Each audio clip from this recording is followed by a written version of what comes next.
Ana holiday. Okay.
Cámara.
Yeah, it's like he has hatched eggs here.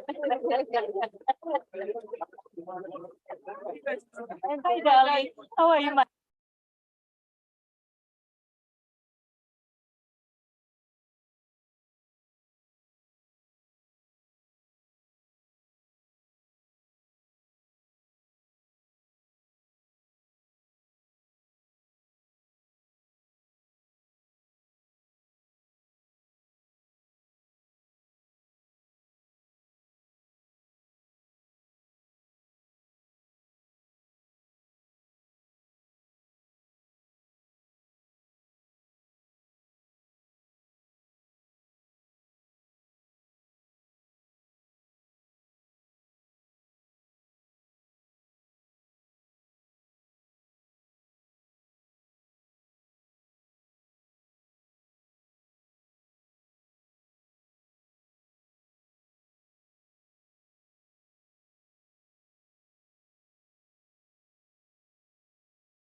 The women's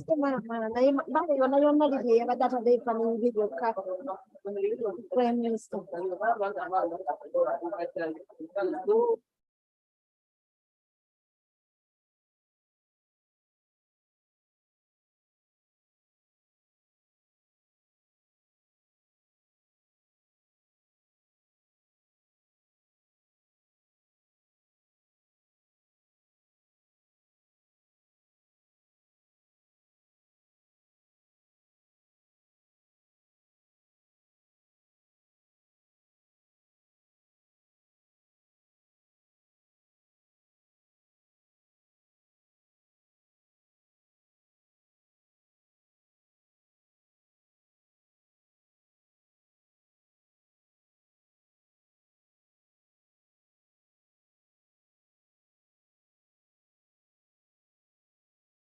Members, Mr. Speaker.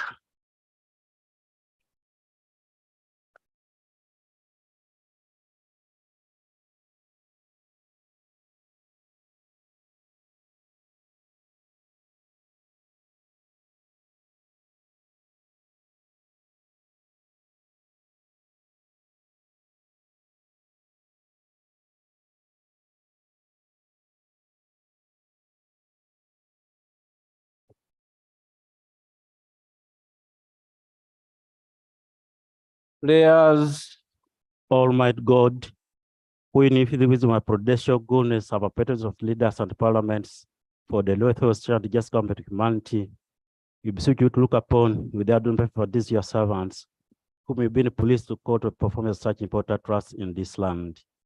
Let your blessings set upon you assembled and granted the mayors and your presence, treat and consider matters shall come under deliberation is so just and fair in the manner to promote your honor and glory and to advance the good of those whose interests you have committed to your charge.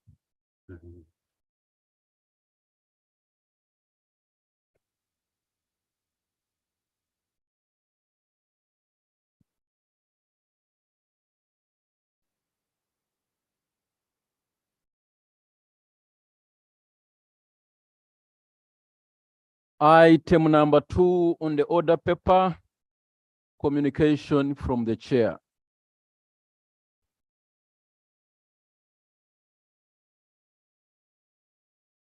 Thank you, colleagues. I welcome you to today's sitting. I have been performing one of our duties at the SCP, that is Africa, Caribbean, and Pacific, where we were having our joint parliamentary assembly with the European Union Parliament. And I was accompanied by honorable colleagues who are designated. Honorable Bashir Kazwe, the Honorable Cecile Ogwar, Honorable Pio, Honorable Sechkubo, Honorable Kibadia, and others. I just wanted to inform you about this because as Parliament, we decided to take parliamentary diplomacy a notch higher. We have found very many countries take parliamentary diplomacy seriously, because parliamentary diplomacy is anchored on state diplomacy. You find Right Honorable Prime Minister and Honorable Ministers, the questions you're answering from the diplomats, from the ministers from other countries, are questions that are coming from their parliaments. So we as members of parliament, using our own connections, if we got a chance to know members of parliament anywhere in the world, it's very, very important that we carry our national interests at heart and explain to them the issues which are affecting our country, especially when we are having an onslaught in some of the most critical issues. And I want to applaud you, honorable members. I've traveled with many of you. Whenever we reach in those parliaments and engagements, we never have issues of opposition, NRM. We leave them. We are Ugandans. I really I want to really appreciate Honorable Cecile Ogwar, the way she explained issues to do with the AHA and Homosexuality Act. Honorable Dr. Pio also did a very excellent job specifically, but we also had very important topics because we were lucky to have Honorable Kateshumbwa on trade matters, and we utilized his experience as the president, as the former president of World Customs Union. He's one of the most respected people in Brussels. When we were moving in Brussels, everyone was telling us we have a jewel. So I really felt proud. The only problem was, in some cases, he would be given a red carpet instead of me. So I said a coup might be happening far away from home. But these are very, very critical issues because, for example, I read the Hansard of the UK Parliament, and I came to discover where the issue of the travel advisory from the UK is coming from. It was raised by one of the members of Parliament to the Minister in charge of Africa Affairs. And he promised, and the member was saying, has the government of Uganda reached us for support on addressing this issue? Have we equally advised our people about the situation, terrorism situation? And the minister promised, said, Honorable colleague, I'm going to update our people on travel to Uganda. So you can see how it came about, coming from a member of parliament. So it's very, very critical that all of us indeed will remain alert. And I want to thank you for the support which you have managed to give us, honorable colleagues. Honorable colleagues, the second issue I wanted to comment about is the issue of the current DNA tests. You know, now I don't know whether some of you are foreign victims You know, that's an issue which you swallow alone quietly. So some of you might be seated on it, but we have counselors in Parliament. If you're having such a challenge, such a problem, please. But why I've talked about this issue, Right Honorable Prime Minister and honorable colleagues, is because I think we need to guide the nation. Right Honorable Prime Minister, you need to come out, you guide the nation, because what is going on, you know, innocent children are falling victim. No, you don't know what your parents were doing. You don't know whatever happened. All of a sudden, you see someone saying, stop using my name. Someone is saying, bring back your national ID. It bears my name. So I want to go and change it. And honorable colleagues, as you know, Ugandans are very sharp. Now, in every corner, you're going to have a DNA laboratory. So we want to know, how is this regulated? How should it be handled? These young children that are being chased out of homes and schools, what are we going to do about it? And really, the boy child is committing suicide. Men are suffering. Seriously. Now, at least the mothers, for them, they know who the father of the children. But the men are in big trouble. So we need a Right Honorable Prime Minister. At least you come out, you guide the nation on this matter. We see how best we can counsel these people. Maybe if there are regulations around it, but we just don't leave it. And also us men who are out there. By the time you go to make a test for around 16 people, 16 children, really, you have given birth to 16 children. It means also you have your own issues. Yeah, and you might find someone, maybe if you're a Haji, if you're a Haji, but you might find someone is also looking after your own children somewhere. Yeah, some of you, someone is looking after your own children. And so anyway, Right Honorable Prime Minister, I request you get time. If you want to do it here, we shall give you space.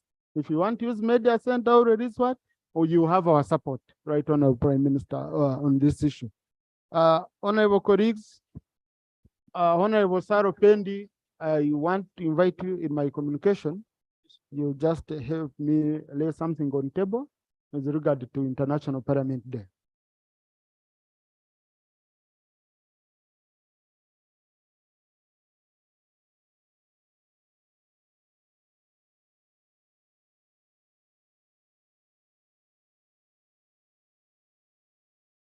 Thank you, Right Honorable Speaker.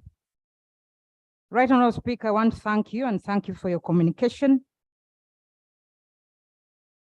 Before I lay this so that I don't come back on your communication.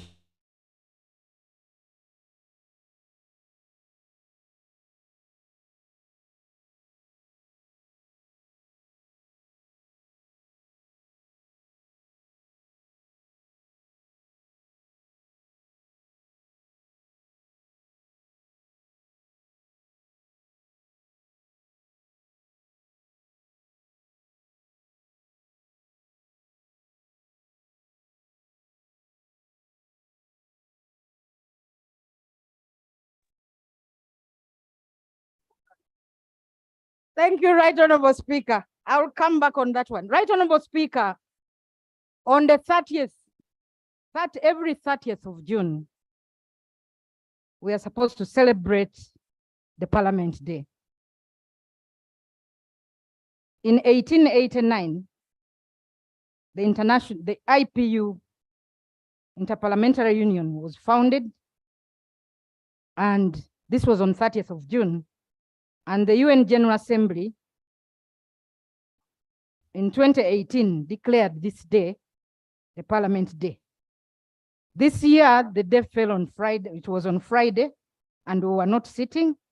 And the theme for this year was Parliament for Planet Emphasis, and that climate change action starts at home. So, Right Honorable Speaker, the Interparliamentary Union at a meeting that I attended, which was virtual and also physical, took the opportunity to launch the Convention on the Elimination of All Forms of Discrimination Against Women and its optional protocol. And this handbook for Parliaments number 36 was launched. So, Right Honorable Speaker, thank you for this opportunity. I want to request, government did adopt CEDAW as a guiding principle in promoting gender equality, and all the necessary legal frameworks are in place, and we want to appreciate government. We are here because of the 1995 Constitution that did provide space for women to participate in politics and also economic and social spheres. So, Right Honorable Speaker, I beg to lay this book. I was given 10 copies to present to this Parliament, and I request members to interest themselves and read this book. Thank you very much, Right Honorable Speaker. Thank you. Can you read the title of the book? Right Honorable Speaker, the title is a handbook for Parliaments number 36 on the Convention on the Elimination of All Forms of Discrimination Against Women and its optional protocol. The last handbook was 2003. So this is a revised version. Thank you, Right Honorable Speaker. Thank you. You'll find copies in the library. Clerk put the copies in the library for members to easily access. Thank you. On my communication, Honorable Samba. Thank you very much, Right Honorable Speaker. And thank you very much for the effort in parliamentary diplomacy as you communicated it. Right Honorable Speaker, we have a challenge. And the challenge is how the resolutions we pass on in those international forums are adopted here. I remember one time you promised that we are going to have a time to discuss all these international resolutions, and the ministers respond on how we are working with these international obligations and international resolutions. Unfortunately, continuously we go, we attend these meetings, make resolutions, and we never have time to discuss them and how our country is responding to those ones.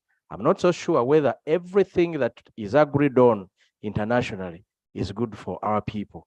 So we need time as a parliament to go through from ACPA, from IPU, from Pan-African Parliament, from IARA, and we have a serious discussion about these resolutions that are passed on. Right Honorable Speaker, the Minister of Foreign Affairs needed to update us and update this House on what they're doing about these obligations, because some of them are agreements that we need to adopt, we need to ratify, and we need that time, Right Honorable Speaker. Thank you so much. Thank you. Honorable Samba, that's a very, very critical point you've raised, and we've discussed it here before. But you see, when such an international convention, such international agreements are made and they require ratification, they would need to be brought here by the minister. So once the minister has not brought them here, then what it means is that maybe at cabinet level, they are still handling issues and all that. We wouldn't want to go into the work of the executive very much, but I'll go down, I'm going to consult with the clerk and our technical people, and we see indeed, if it's an international convention and you're signatory as a country and you don't bring it here for ratification, what are you doing about all this? You know, so here we would try to bring resolutions that would need ratification. Otherwise, the rest would be falling under reports of delegation. So, but I'm going to follow it up with our technical people so that we guide each other on how best to handle this issue. But in regard to that issue, the Right Honorable Prime Minister, the only thing I forgot, in regard to the issue of the Anti-Homosexuality Act, there is disjointed responses. each embassy, for example, I've tried to get from around 3 ambassadors. All of them are giving their own statement. Because as a government, we have not come up with one very clear statement. We depend on what we hear the president saying, what we hear government officials saying. Here we use our technical office as parliament. We wrote foreign affairs to give us a statement to present in Brussels. You know, we had to end up crafting our own. You know, we need, I think, especially since it's being raised at the international level, we need a standardized statement for all our diplomatic missions so that all of them speak the same language across board. Most of the people we found, they were even talking about the draft bill. Some were talking about the one we passed before the president even returned it. Very few knew about the real act. So when we explained what was in the act, they said, but no, what we get is different. So we really need a very clear guidance to especially diplomatic missions. Honorable Flavia. Thank you very much, Right Honorable Speaker. Right Honorable Speaker, on the issue of parliamentary diplomacy, which you have articulated very vividly, I thank you for that. However, I have a comment about that. The first thing is I belong to the IPU, the International Interparliamentary Union. Now, I've always battled with the question of where our allegiances lie in the international parliaments. For example, Right Honorable Speaker, Ugandans belong to different shades of political parties. And on every international parliament, there is different shades of political parties represented. Now, when you mention it here that whenever we go out there on those missions, we are fronting the interests or the key diplomatic missions of the country, I struggle with understanding the relevance of opposition political members on those particular parliaments internationally. The reason I bring this up is because sometimes while I would want to advocate and really push forward for the national diplomacies or national intentions of my country, sometimes I get to key issues like human rights issues, where there is obvious torture, where there is obvious violation of human rights. And as an opposition political member, we are discussing this internationally, and they've highlighted issues about Uganda vis-a-vis human rights torture. Meanwhile, the people I am with are saying here we are representing national interests. Don't talk about human rights violations. So I start asking myself, if we are to represent the different shades that nominated us to be onto those parliamentary platforms, then how do we bring up these critical issues that affect ordinary Ugandans? Meanwhile, the president also came out clearly and said he doesn't agree with torture. So if I am to talk about the examples of people who have been tortured in my country at an international platform, why should I end up being stifled? Or an element of saying that you cannot be able to talk about any of this at this platform. So that's where, for me, I find that we have a challenge in international parliaments. Because yes, while I want to appreciate what Uganda has done, I also know that there are so many things that are not going right with my party. And at that level, I am presenting the different voices of Ugandans, of the opposition. I am alone. So what happens if I don't talk about what really bothers them at that international platform? Or else we would then highlight and say international parliaments should be strictly for one political party that can always praising whatever is good or wrong. I beg for guidance there on that note. Thank you very much, Right Honorable Speaker. Thank you. Now, honorable colleagues, just wait, Honorable Cecilia. Honorable colleagues, you see, when you have a delegation, you as a delegation, before setting off, you should first meet, look at the agenda, look at the issues, and you agree on how to handle those issues when you reach abroad. Okay? It doesn't have to be, because we are sending a delegation from the Parliament of Uganda. We are not sending a delegation from political parties in Uganda. That's at a certain level. So we send a delegation from the Parliament of Uganda. The Parliament might be having different interests, okay, representing different interests, but you sit down, you agree on it as a delegation. But colleagues, I wouldn't want to go that line. Would be really going far. This is delegation per delegation.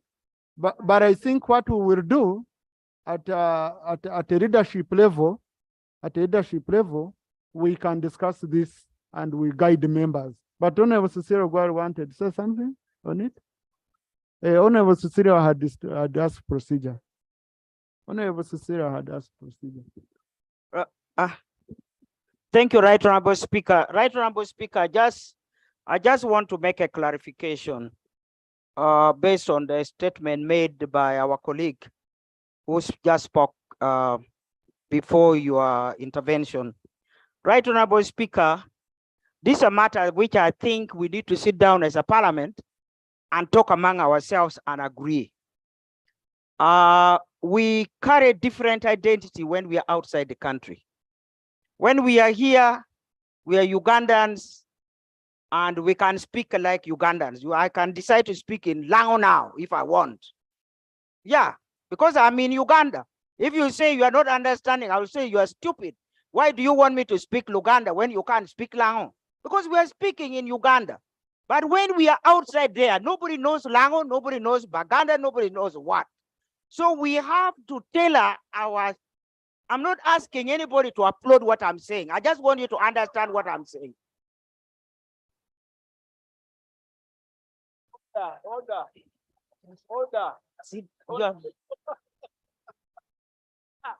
Right Honorable Speaker, the thing is we all face challenges. And I think I'm not wrong when I say so many of you jump into position without even understanding what we are supposed to be doing. No, I'm not saying, listen, no. Right Honorable Speaker, if there is anybody, I am a very loud and clear opposition member in this country. Everybody else followed my voice.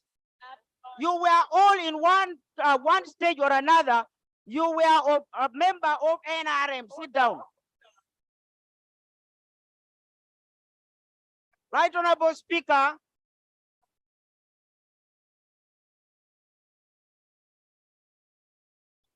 Right Honorable Speaker. Honorable stop harassing Honorable Cecilia Gwar. Right Honorable Speaker. Conclude, Honorable. Right Honorable Speaker. We need space in order to understand what we are supposed to do outside the country. This is what I'm just pleading. We need to understand each other. We can still tell the truth that we are all struggling with democracy. We are all educating ourselves about democracy, but we should not be judged by the same standard. We must understand the benchmark. We find that even the Americans are failing on that mark. Even those we consider to be mature Democrats are also failing. So please let us not be judged wrongly. When I speak the way I should speak in a clear manner, it doesn't mean that I'm supporting the government. It doesn't mean that I'm speaking for Uganda. So when Uganda was being condemned for not ratifying the Human Rights Charter in Pan-African Parliament, I had to mobilize my troop to get out so that we go and discuss other things. We could not stand Uganda being singled out as one of the countries which had not rectified the Human Rights Charter, and I'm there listening.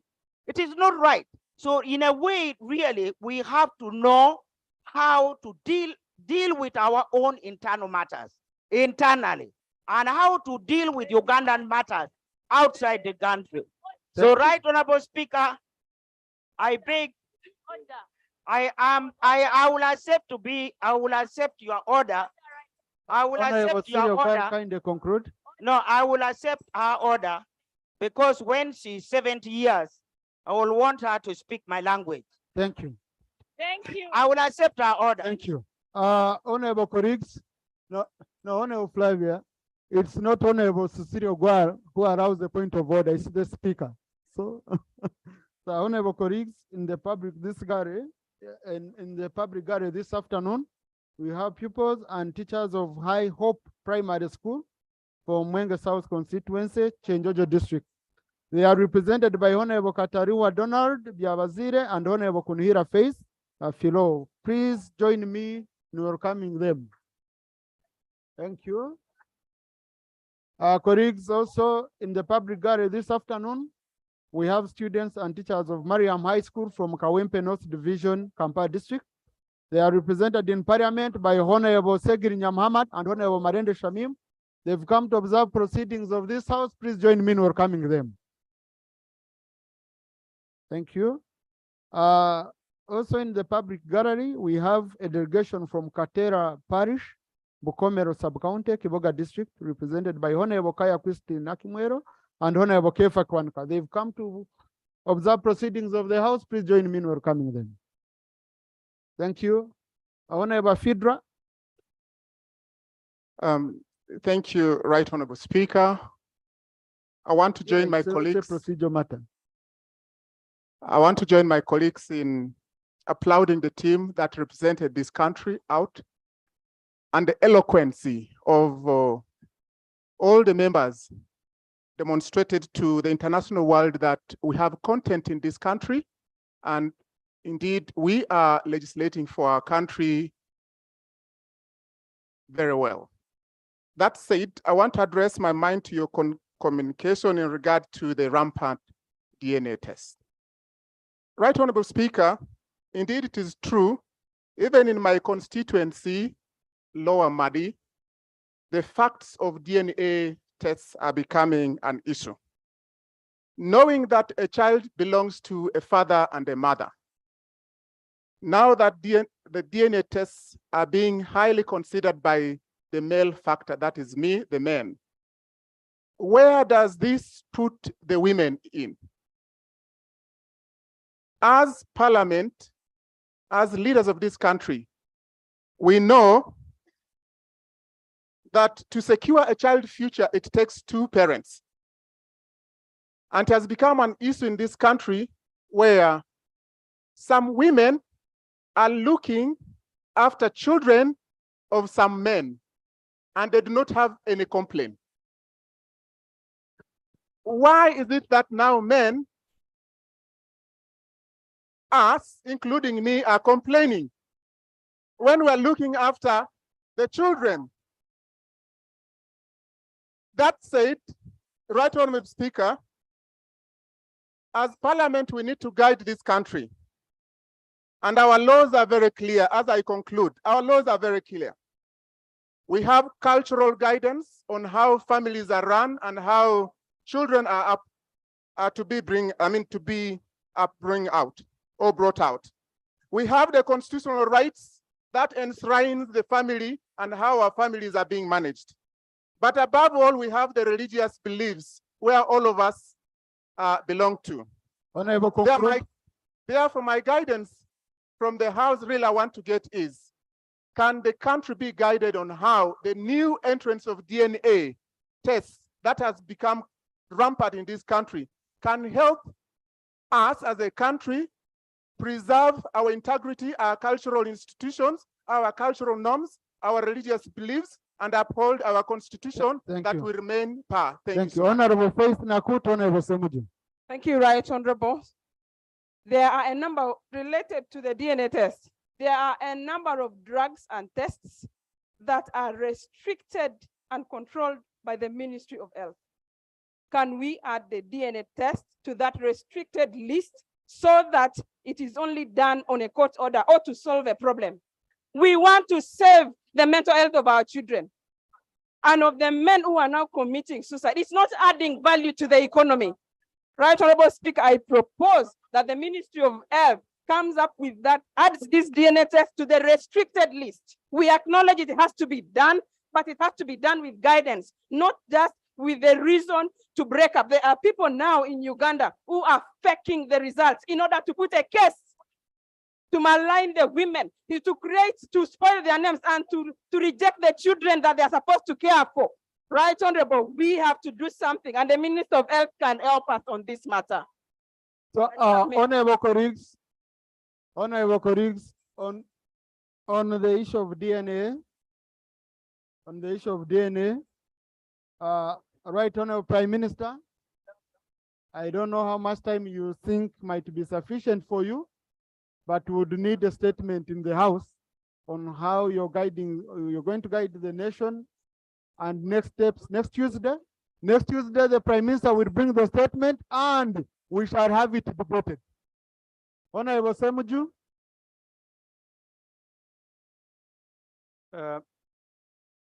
Thank you very much. Honorable Semuju, just sorry for interruption. The doctor wanted to just say something small and then.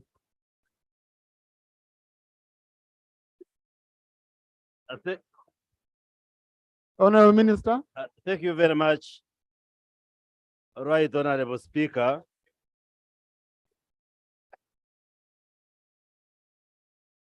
Thank you very much, Right Honorable Speaker.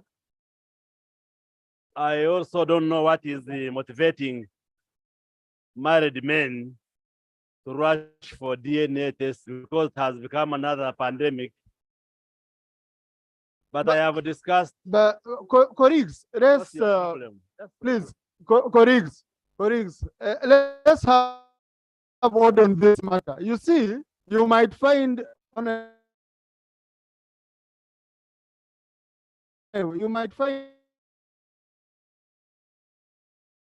in this house, we even have some that you and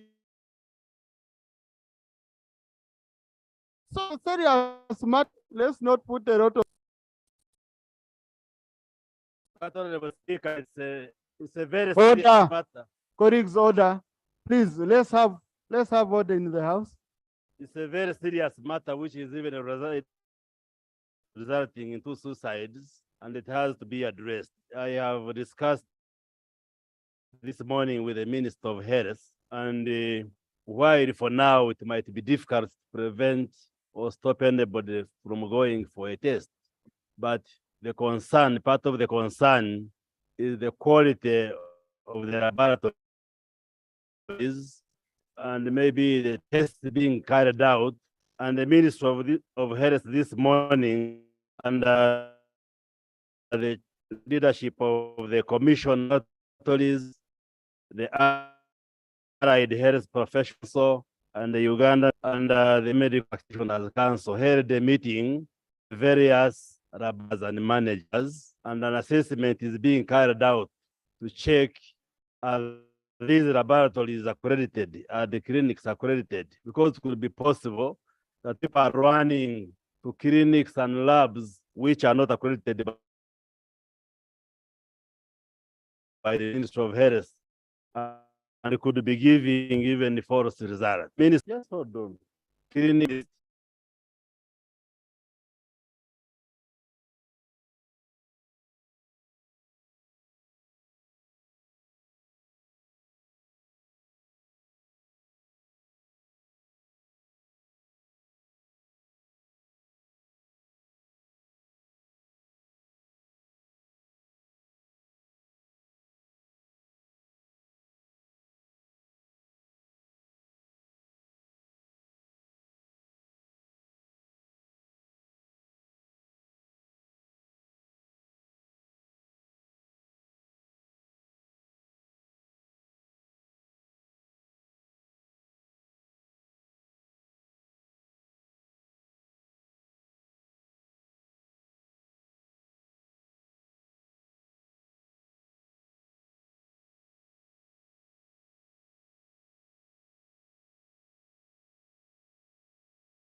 When we demand competence, we don't do so because we are against some people. When you have the Honorable Cecilia Ogwa represent you, everybody will be happy. But when you pick people who are just experienced in milking cows and you send them to international organization,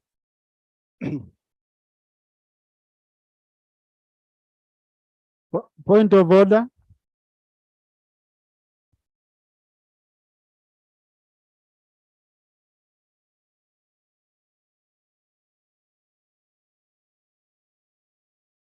Right, Honourable Speaker. Right, Honourable Speaker. Colleagues, please, let's listen to Honourable colleague. Is it in order, Right, Honourable Speaker, for a senior member of this House to use a language that demeans people who know a certain activity and try to present them as incompetent? Is Honorable Semuju in order to protection, Right, Honourable Speaker? Go on. Is Honorable Semuju in order to insinuate that people who know how to milk cows cannot represent this country? Is Honorable Semuju in order? Thank you.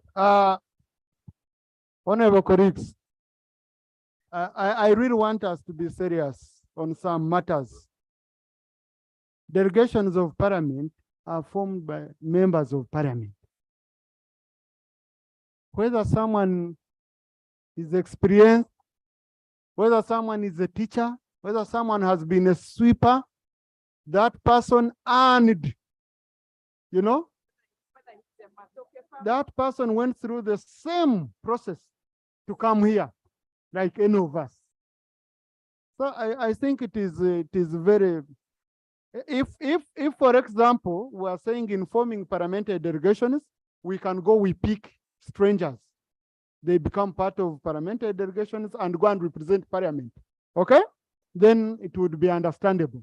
But when it's a member of parliament, I think we can use the language which is more acceptable. Mr. Speaker, I do not intend to demean anyone. I am actually commenting on your communication because you said when you went with Honorable Kate Shuma because of his experience, he added the value. I would not add the same value. I am just using the same language, but they're saying the same thing that you said, sir. So the Honorable Semuju, I didn't use what I said on Honorable Kate Shumba. I said on trade matters. We handle matters that are different. When it's matters to do with medical, I will pick a medical doctor. When it's matters to do, you get it. So really, it's any member of parliament is competent to handle any matter in the House. So let us respect each other. I am sorry, Mr. Speaker. The second point I wanted to raise, Mr. Speaker. No, when a member is sorry, colleagues, it is noted on the answer. Okay? Yeah. Sorry. Finally, Mr. Speaker, we want to be one delegation at international conferences. But when you have tortured me here, you have brutalized me. It is like people who brutalize their spouses. When you appear in public, it will show on your faces. In fact, for me, if you take me to an international conference, I may not be as smiling as NRM. So can I be guided?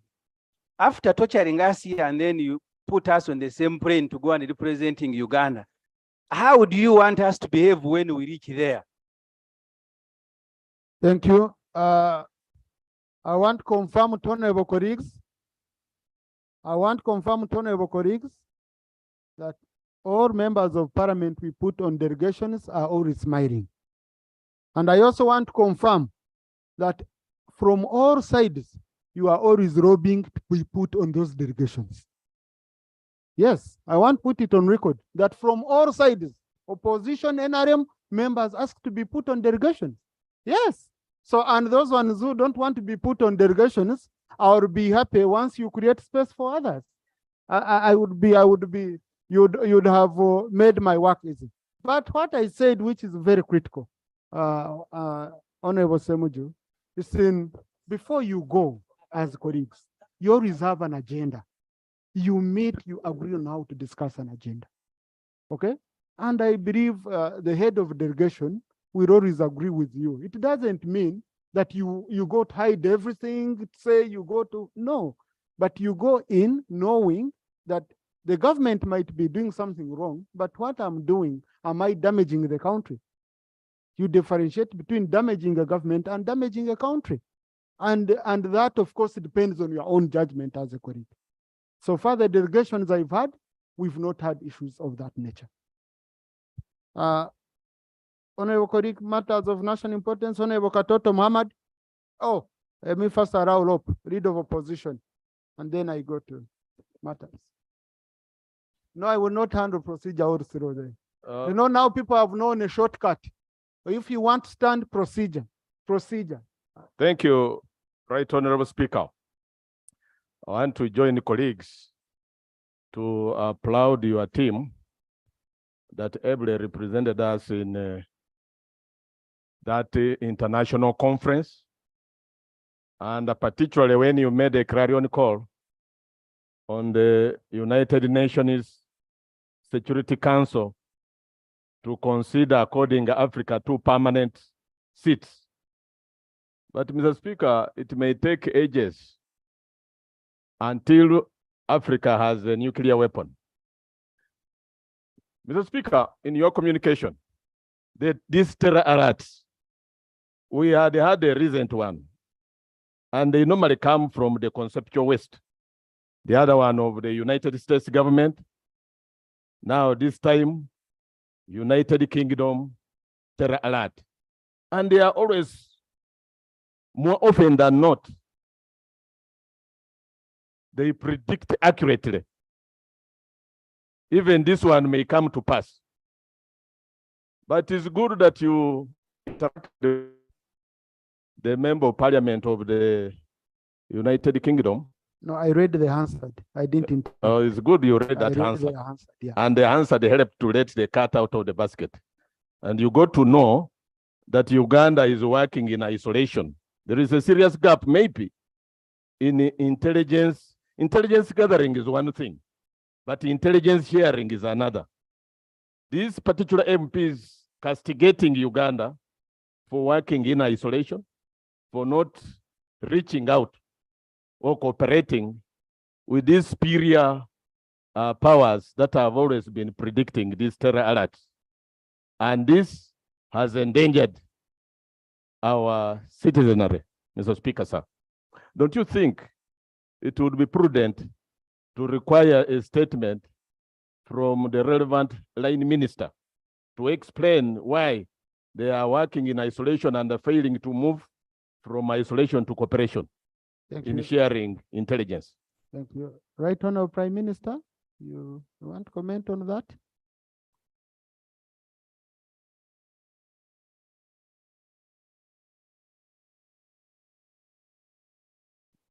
Right Honorable Speaker, the relevant minister will come here and he will come here at an appropriate time, Right Honorable Speaker. So can we give you Tuesday, Right Honorable Prime Minister? Next week. Okay, very good. Thank you.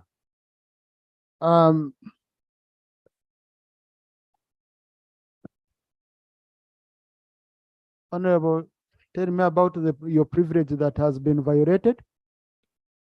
Thank you so much, Right Honorable Speaker. Right Honorable Speaker, this Parliament passed a law for members to access midterm benefits from the Parliamentary Pension Scheme. And on the 20th of June, one of us presented regulations for members to be able to access it. And regrettably, a question was not put. Our technical team is failing to gazette those regulations, and members go to the scheme to access the benefits, they cannot access them. We seek guidance from you, Right Honorable Speaker, how can move on this matter so that members can access their benefits. Thank you. Thank you. I think her thinking was in line with mine right away. Honorable members, as you may recall, on 20th June 2023, Honorable Rinitoro Kajara Katambuka in line with Section 13A, 4 of the Parliamentary Pensions Act 2007, laid before Parliament the Parliamentary Pensions Access to Midterm Benefits Regulations 2023 for approval. However, no decision was taken by the House signifying the approval. I therefore put a question that the Parliamentary Pensions Access to Midterm Benefits Regulations 2023, laid on table by Honorable Arinito Rakajara Katambuka on 20th June 2023, be approved by Parliament. Those in favor say aye, and to the content nay. The ayes have it. Thank you. Yeah. Honorable colleagues, in the VIP gallery this afternoon, we have a delegation of staff from the National Assembly of Zambia. They are here on benchmarking visit to the Parliament of Uganda. They include Mr. Stephen Chiwota, Principal Clerk, Mr. Julius Kampamba, Deputy Principal Clerk, and Mr. Davis Chimbwe, Monitoring and Evaluation Officer. They've come to observe proceedings of this House. Please join me in welcoming them.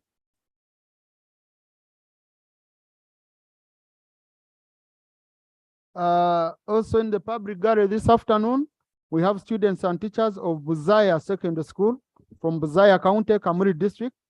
They are represented by Honorable Mugabe Martin Muzare Kisure and the Right Honorable Rebecca Aritwara Kadaga. They've come to observe proceedings of the House.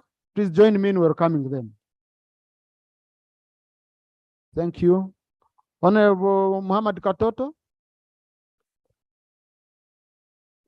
2 minutes. Thank you, Right Honorable Speaker. For the record purposes, I'm Alhaji Muhammad Katoto Kato, representing the people of Katerera. Right Honorable Speaker, I rise on a matter of national importance regarding rampant freezing of Rubirizi vanilla growers by the company or one survey sources spy Trading Company Limited. Right Honorable Speaker, about around January 2023, one survey sources Spice Trading Company Limited has obtained green vanilla from my constituency under the District Farmers Association. Several thousands of kilograms of green vanilla have been collected by the company. 1 kilogram costs about 4,000 Ugandan shillings. Money up to 448,600,000 has not been paid to the growers under the association. Right Honorable Speaker, I have copies of agreements between the company and the association that have been not honored by the company. On 13th February, the said company wrote the association acknowledging the areas of the same. Up to date, nothing has been cleared. Right Honorable Speaker, the farmers, there are around 400 members in this association. Every member of that association, all their children, they are at home. They have been chased away from school. Right Honorable Speaker, here, I pray that the Right Honorable Speaker and the Right Honorable Prime Minister is called upon to intervene in this matter and come to rescue of the people of Rubirizi District, detailing the market avenues for the produce of farmers who are implementing various programs. I thank you, Right Honorable Speaker. Thank you, Right Honorable Prime Minister.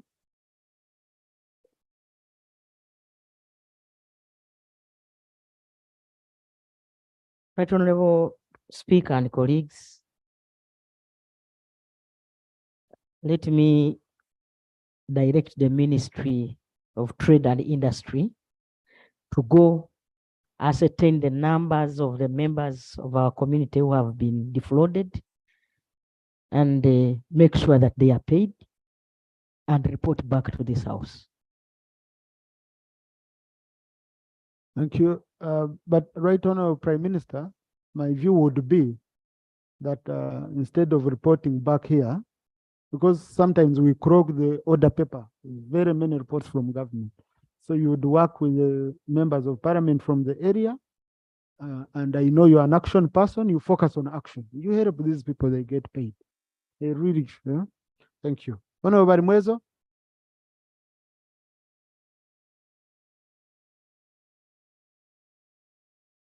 Thank you, Right Honorable Speaker. Right Honorable Speaker, on Friday, 30th June 2023, approximately 9 p.m., armed thugs raided a mobile money outlet, shot dead one person, stole 72 million shillings. Luckily enough, the people, when they heard the bullets, swung in action, and one of them knocked the thug holding a gun, AK-47 rifle, and he was arrested.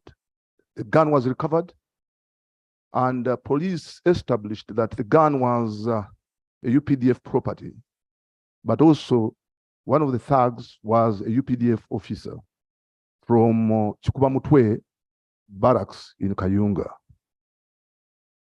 Right Honorable Speaker, mobile money.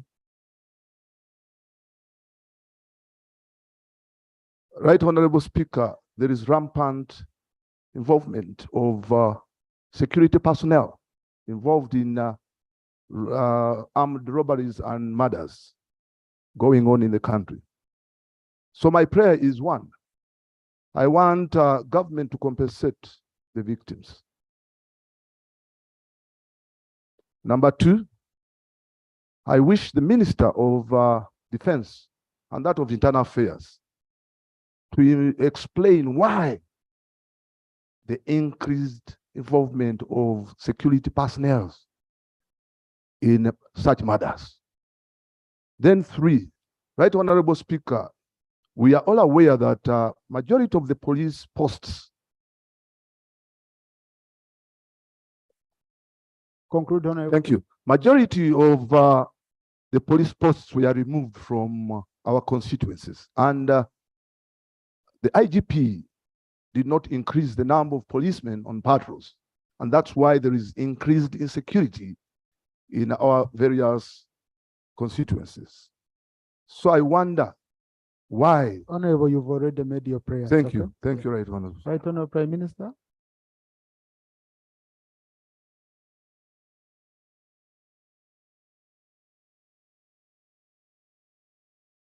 The Minister of Internal Affairs, Right Honorable Speaker and colleagues, will go verify his information. They will go and verify through him, and then the Right Honorable Speaker has guided. We do not need to clog our order paper. We shall get in touch between me and you. We can even go on the ground. But Right Honorable Prime Minister, I didn't say on every matter. This is beyond the constituency. These cases have been in Sinjiro, have been everywhere, but only the issue of involvement of armed forces is the one which. But what MPs usually are interested in is action. On certain matters. And I feel this matter, for it, the response should come on the floor because it cuts across. So Right Honorable Prime Minister, if next week, if they could respond, it would be really good. Okay. Yes, Honorable, yes, procedure. Mr. Speaker, you have said you don't want the order paper clogged. Almost for every matter, the Prime Minister says the minister will come. But the procedure issue I'm raising, General Otafire, the Minister for Internal Affairs, who I think has now turned this ministry into his retirement nest, he never attends Parliament. So can the Prime Minister tell us and assure Parliament that Jaja Otafire, who is using the ministry as a retirement, will now come here and answer? Thank you. Honorable Prime Minister, that you have ministers who don't attend the House.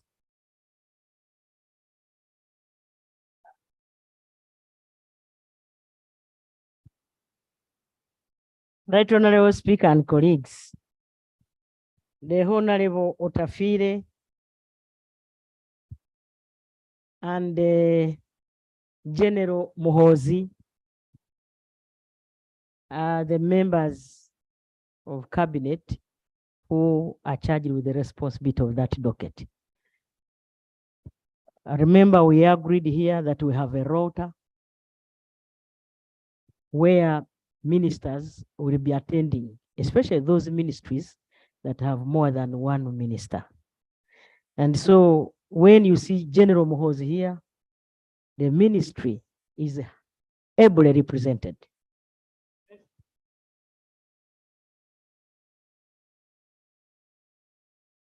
Otafire is an able minister. He's one because the other day he was representing government at the Muslim function. Very able and strong. Information. No, the member is already off the floor. Yes. Honorable colleagues, every minister is supposed to be attending Parliament as per Rule 114, but also as a member of Parliament. Okay, so let's be patient. They will come and attend. Okay, yes. Honorable Faith Magoro, John Faith.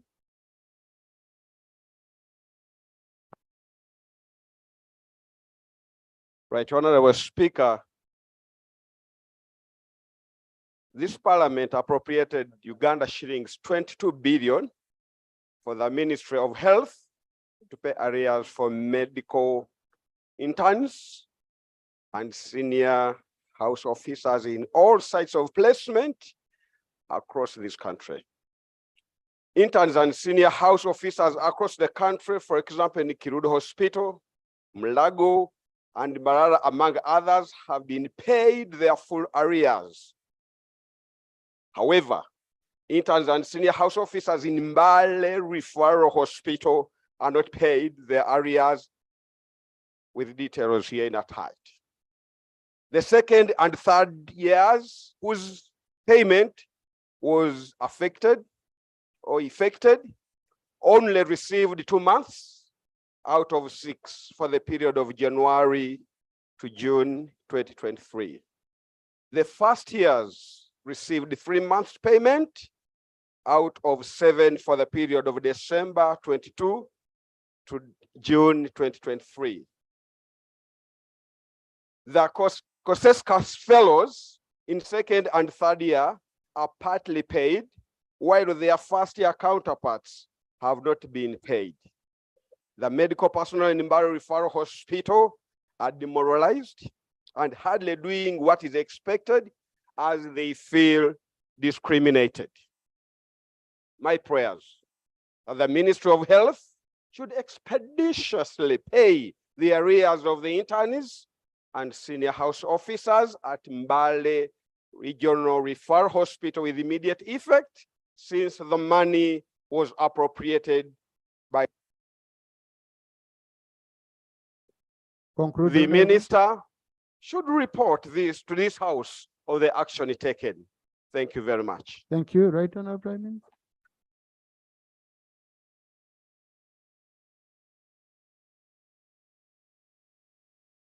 Honorable Speaker and colleagues, I expected the member to start by thanking the government for having started the process of paying interns. Cost has been an issue in this country.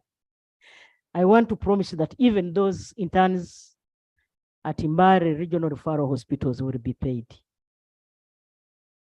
Will be paid. Thank you. Honorable colleagues, the Chair Committee on Health has notified me that the report on medical interns is ready. So clerk, please upload it so that members can look in, can go through, and then on Thursday we handle it, and then we debate this matter. Does not take it any further. Honorable Naruima, is that?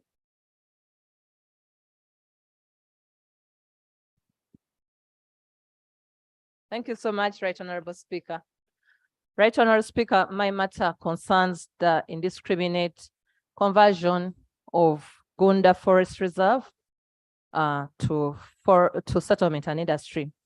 Right Honorable Speaker, Uganda Forest Reserve has 57 hectares and is found in Wakiso with 57 hectares, and it was gazetted in 1932 and also in 1998 as provided. Right Honorable Speaker, it's currently, right now, so much infiltrated, and given that on 23rd January 2023, there was a presidential directive and he wrote to the Prime Minister asking her to give this land to for establishment of a technology demonstration center under the Directorate of Community and Industrialization. Right Honorable Speaker, there were several correspondences, and the latest could indicate that this very land had been subdivided and land given to several other individuals and several persons. Right Honorable Speaker, my prayers on this very matter is that the Attorney General should clearly explain what this communique is all about, given that the provisions of the National Forestry and Tree Planting Act of 2003 give under Section 11, provide carefully how a land of forest can be converted to any other use. I beg to lay the act and give very much request for the Attorney General to interest himself in Section 11 2B for the given proceed. That's all. And also allow me, Right Honorable Speaker, my second prayer to ask this House to aid Wakiso District Local Government so that it reforestate this very land as per the work plans it has, and given that this country is fighting very hard to have climate effects very much handled. And today, I also want to lay on table letters at the following correspondences and documents. A letter of His Excellency the President directing the Prime Minister on allocation of land for the establishment of a technology demonstration center. The Prime Minister's communication to the Minister of Lands, Housing and Urban Development over the same. The Katabi Council Chairperson's letter to Uganda Land Commission, and also the correspondence of the Uganda Land Commission indicating the subdivisions by different individuals of this country of this forest land. I beg to lay and I ask this Parliament to intervene in this very matter. I thank you. Now, Right Honorable Prime Minister, honorable colleagues, the point of information is to aid the member who is on the floor, and she has already finished her submission. Right Honorable Prime Minister, the letter was written to you, so she's saying the Attorney General should explain. It's you who was to implement. Right Honorable Speaker and colleagues,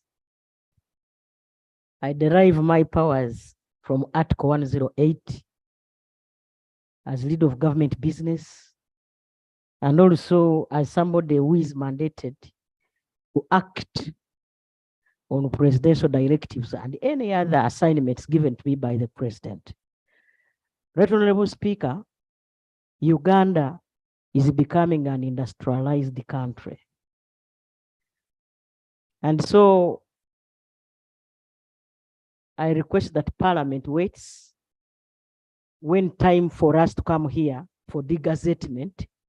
We are still corresponding, like you have seen the letters. We shall definitely have time to come here and present the matter to the House. Thank you. Now, I think Right Honorable Prime Minister, the members said they have already subdivided the land. I think that's what you needed for up, and know if they've indeed subdivided the land, whether people beyond the one the President said you give land, you know Ugandans take opportunity.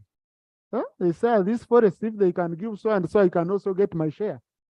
So we have many forests around where people are holding titles. very many. So it's very important, I think, number one, you establish indeed whether the right procedure is being followed in terms of degazetting the forest. Number two, whether indeed the land has been subdivided and being shared by members. And then you update the House on that. Otherwise, the rest is your work, which as we cannot go in so much. Kindly let me, Honorable, let's coordinate together, and I will also ensure that I follow up with the Prime Minister. Honorable George Didi Boka. Yeah, thank you, the Right Honorable Speaker. Dr. Boka Didi George is my name, Member of Parliament for Bongi constituency. I rise on a matter of national importance regarding an unresolved land conflict between Obongi district and Yumbe district. The Right Honorable Speaker, this land involves the villages of Mureria, Kali in Kali Parish, Itula Sub-County in Obongi district. This is a protracted matter that has been on right from the time Obongi was under Moyo. Efforts were made by Moyo district local government to have this matter resolved. An interministerial committee was set up. Recommendations were set to resolve this border matter. To date, government has not taken any action. Consequently, farmers have been evicted from using this land. There are government programs that have been planned by Itula Sub-County, and the most recent was a landfill under Dr. Deep that was stopped by security operatives from Yumbe district local government. Right Honorable Speaker, this same land resulted in bloodshed and loss of property. My prayers are that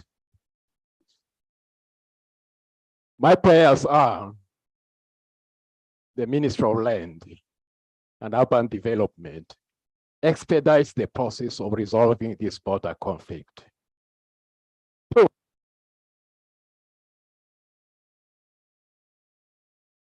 Conclude. That the Office of the Prime Minister, this matter being an interministerial issue, interests itself in it. And last but not least, because this matter is becoming a security threat, the Ministry of Internal Affairs deploys police at the disputed villages to help the farmers be able to engage in the economic activities. Finally, if this matter is not urgently resolved, it's going to affect the national housing census. That's not thank a you. prayer, Honorable. Thank you. When you come now, you see, Honorable colleague, thank you. Thank you. I don't know why we have these issues, because parliamentary resolutions were very clear on boundaries of districts when they were being created. I remember we had a very big battle on Madi Okoro and Terego, then Moyo, Obongi, even the one of, I'm told the one of Madi Okoro and Terego and Terego are not yet resolved. So, right on, Prime Minister.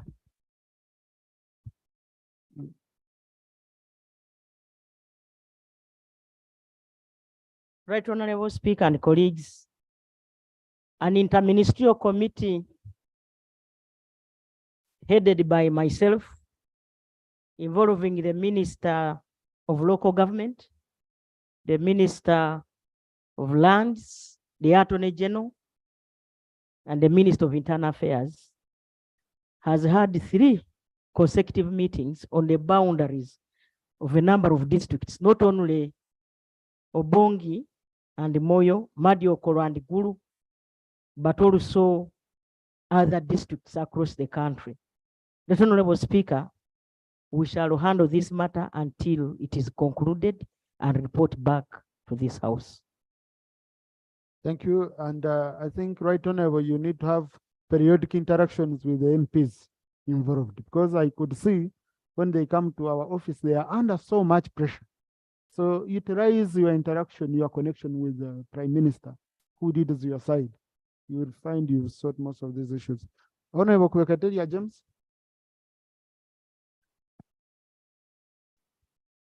Thank you, Mr. Speaker. I'm raising a matter regarding 43 secondary school head teachers who were interviewed in 2021. And up to now, these teachers of seed secondary schools have not been given their letters by the Ministry of Education and Sports, whereas their colleagues, over 100, were deployed. Now there are cases in places like Kitugum, places like Omoru, places like Bugiri. Now these teachers are still, I could call them roving head teachers. And when in actual sense, they were caretaker head teachers of these schools for over 5-6 years. Unfortunately, one of them, after having heard that he was not taken by the ministry, developed high blood pressure and died. A man from Mitiana, he was called Nabamba Ronald from Mitiana, from Namunga Seed Secondary School. So my prayer, Mr. Speaker, is that the Ministry of Education and Sports should deploy these teachers and be given their appointment letters, because this is a budget-free kind of issue. Doesn't require any money. That money is always there for the head teachers. The issue of saying that because they were teachers and they had responded, I think that is now a matter that the ministry should have handled before they were interviewed. So my prayer is that they should be taken on, because there are other precedents that some people who were on payroll were interviewed, they have been deployed. So my prayer, Mr. Speaker, is that the Ministry of Education and Sports should actually calm the intervention of these teachers. It's likely to be a court matter by some people who are affected. I thank you. Thank you, Right Honorable Prime Minister. Right Honorable Speaker and colleagues, the Honorable Kubeketea is the Vice Chairperson of the Education Committee. Kubeketea is the Vice Chairperson. Kubeketeria, okay, Kubex. Government deploys some of our colleagues to make sure that they handle some of these things in the committee. Now that he's declaring that he has failed as a chair, I will help him and handle the matter. Information. Thank you. Now, Mr. Speaker, no, I would like Honorable, you don't access a microphone without my permission. Honorable Kubeketeria has just been appointed a vice chair of the committee. This matter has been, we've been grappling with it for some time. Okay. So, and right now, Right Honorable Prime Minister, in fact, now you can see the kind of chair you have, vice chair. He's going to be tough on such issues. That's what it means. So I would say really look into this issue with the Minister of Education, so that we have it sorted. Next item. Procedure. Thank you, Mr. Speaker. Mr. Speaker, I'm raising a procedural matter on an issue assured me that we are going to talk to the president. We are entering a second year without a substantive governor of Bank of Uganda. And what is so funny, Mr. Speaker, is that the same person supposed to appoint the governor Bank of Uganda is appointing body members to manage Bank of Uganda without a substantive governor of Bank of Uganda. It's you who gave me assurance, Mr. Speaker, that to talk to the president. You see, what's funny, Mr. Speaker, is that the Minister for Presidency is never here, and such matters would be handled by him to deliver to the president. So it wouldn't be procedural, Mr. Speaker, to update me why up to now we don't have a substantive governor of Bank of Uganda from the president. Is it because Uganda doesn't have people who qualify for this office, or the president is forgetting but remembering to appoint body members of Bank of Uganda? Thank you. Now, Honorable Sewungu, you've requested me to update you. After this session, I will update you. If you had requested me to update the House, I would have given you an update. But after the session, I'll give you an update. Next item.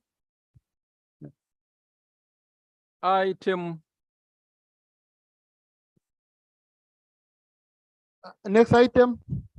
Item number 4 on the order paper.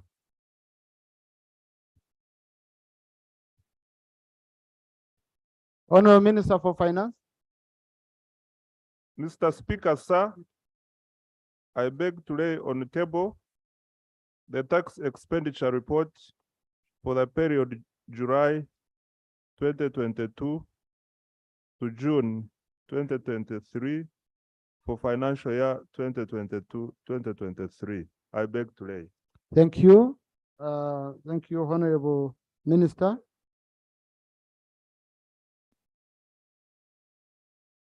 The report stands referred to the Committee on Finance, Planning and Economic Development for further processing.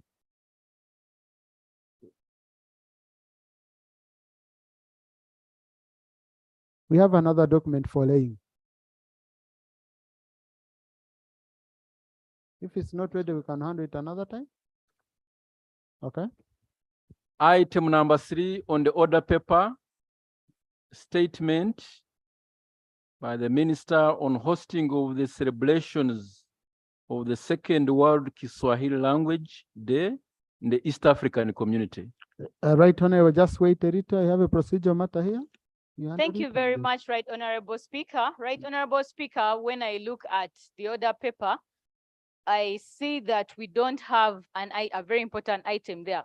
Last week, Right Honorable Speaker, in last week's sitting, the Honorable Minister Peter Ogwang was told to give this House feedback on the issue on the curriculum of HSC, A-level, learning materials and teaching, the new curriculum.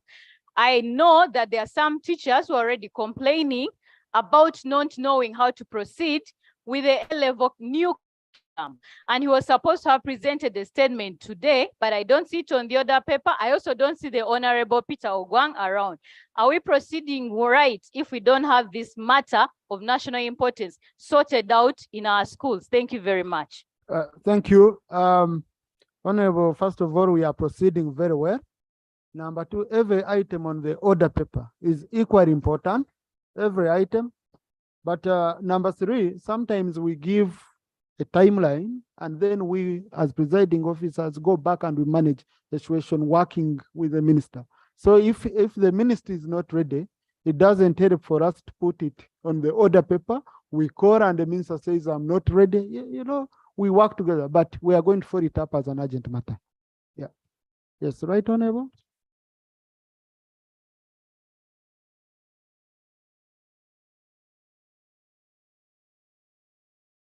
Thank you very much, Mr. Speaker. Members, habari za mchana. Good afternoon. Bon après-midi. Now, Mr. Speaker, before I talk about the Swahili issue, allow me to say something very small about the IPU. You may recall that it was established by two parliamentarians, Mr. Passy and Mr. Kramer, and there is now an award for the best performing parliamentarian in the world. And I'm on the selection committee. However, last year, there were no nominations from the African group. All the nominations were from Asia, from Europe, and so on. So I wanted to just ask you to ask the chair of the African group in the IPU to ensure that Africans nominate African members. So that when I'm sitting there, I see some black faces and I'll do the needful. Thank you. Now, Mr. Speaker and honorable members, this is the brief on the celebration of the Second World Kiswahili Language Day in the EAC.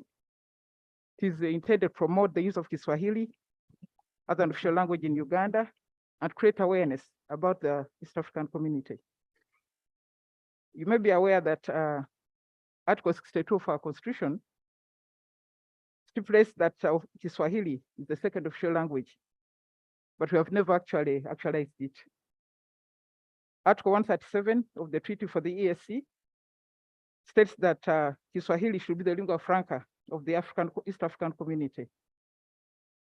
The Yala Assembly passed many resolutions urging the summit to consider amending the treaty to make this an official language. And on 27th February 2021, the summit declared both Swahili and English. Switch on the microphone, right on up. Now, on 5th November 2021, UNESCO declared 7th July as the World Swahili Day and should be celebrated throughout the world by all the stakeholders. It has been supported by all the councils in the EAC, and in Swahili it's not a siku ya Kiswahili duniani. Now, last year the celebrations were in Zanzibar. The president of Zanzibar officiated and gave a platform for us to reflect on the role of Kiswahili in the EAC region. And at that time, Uganda was given an opportunity to host this year. Therefore, the meeting will take place here in Kampala on the 6th and the 7th of July, 2023. It will bring together stakeholders, researchers, policymakers, practitioners, teachers, students, ordinary citizens.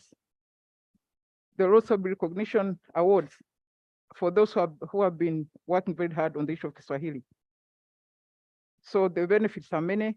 It will bring together all the stakeholders, provide a platform to celebrate and reflect on the role of Kiswahili in the EAC, to sensitize stakeholders on the growing role, importance, and opportunities of Kiswahili at the national, regional, global scene, publicize and popularize Kiswahili as an official language of the EAC, harness the potential of various stakeholders to support Kiswahili activities. We are quite prepared. We have a regional organizing committee. We are going to have media briefings, radio talk shows, youth dialogue on Twitter Spaces, etc. The theme for this year is Kiswahili and multilingualism, achieving more together. We shall have goodwill messages from the leaders of all the heads of states and different delegations from all the partner states. And there will be, Mr. Speaker, the presentation will be in Kiswahili and will be translated to English and French. So this is an opportunity now for us to listen to those presentations. We have decided that each country represents something. Therefore, the Republic of Uganda will present on living my life in Kiswahili and other languages. The East African Swahili Commission will present on regional integration, emerging multilingualism. Republic of Kenya will present on Kiswahili, multilingualism, and Pan-Africanism. Republic of Rwanda will present on benefits and challenges of multilingualism, theory and practice. The United Republic of Tanzania will present on Kiswahili language policy and planning in a multilingual setting. Republic of Kenya will have a second chance, Kiswahili translation interpretation. Republic of South Sudan, present on conflict, Kiswahili and multilingualism. United Republic of Tanzania, of course, it has Zanzibar. They will also present on Kiswahili, creation and economy, music in multiple languages. Uganda will have a chance on Kiswahili language education. The Republic of Burundi on development of Kiswahili and other languages. So now, members, I'm inviting you to come to Hotel Africana on the 6th and the 7th of July, attend the symposium, see what is happening so that we can all work together to promote integration in the East African community. Thank you very much. Thank you, right honorable. The honorable colleagues, let's go there in big numbers. And also at our level here in Parliament, we are discussing mechanisms of putting in place. Maybe seeing how we can have lessons, Swahili lessons for members of Parliament. Okay, because you see, and colleagues, a local language is very important. There is a certain business negotiation I went for somewhere, and when we reached somewhere, the Chinese diverted to their language and started talking in their language.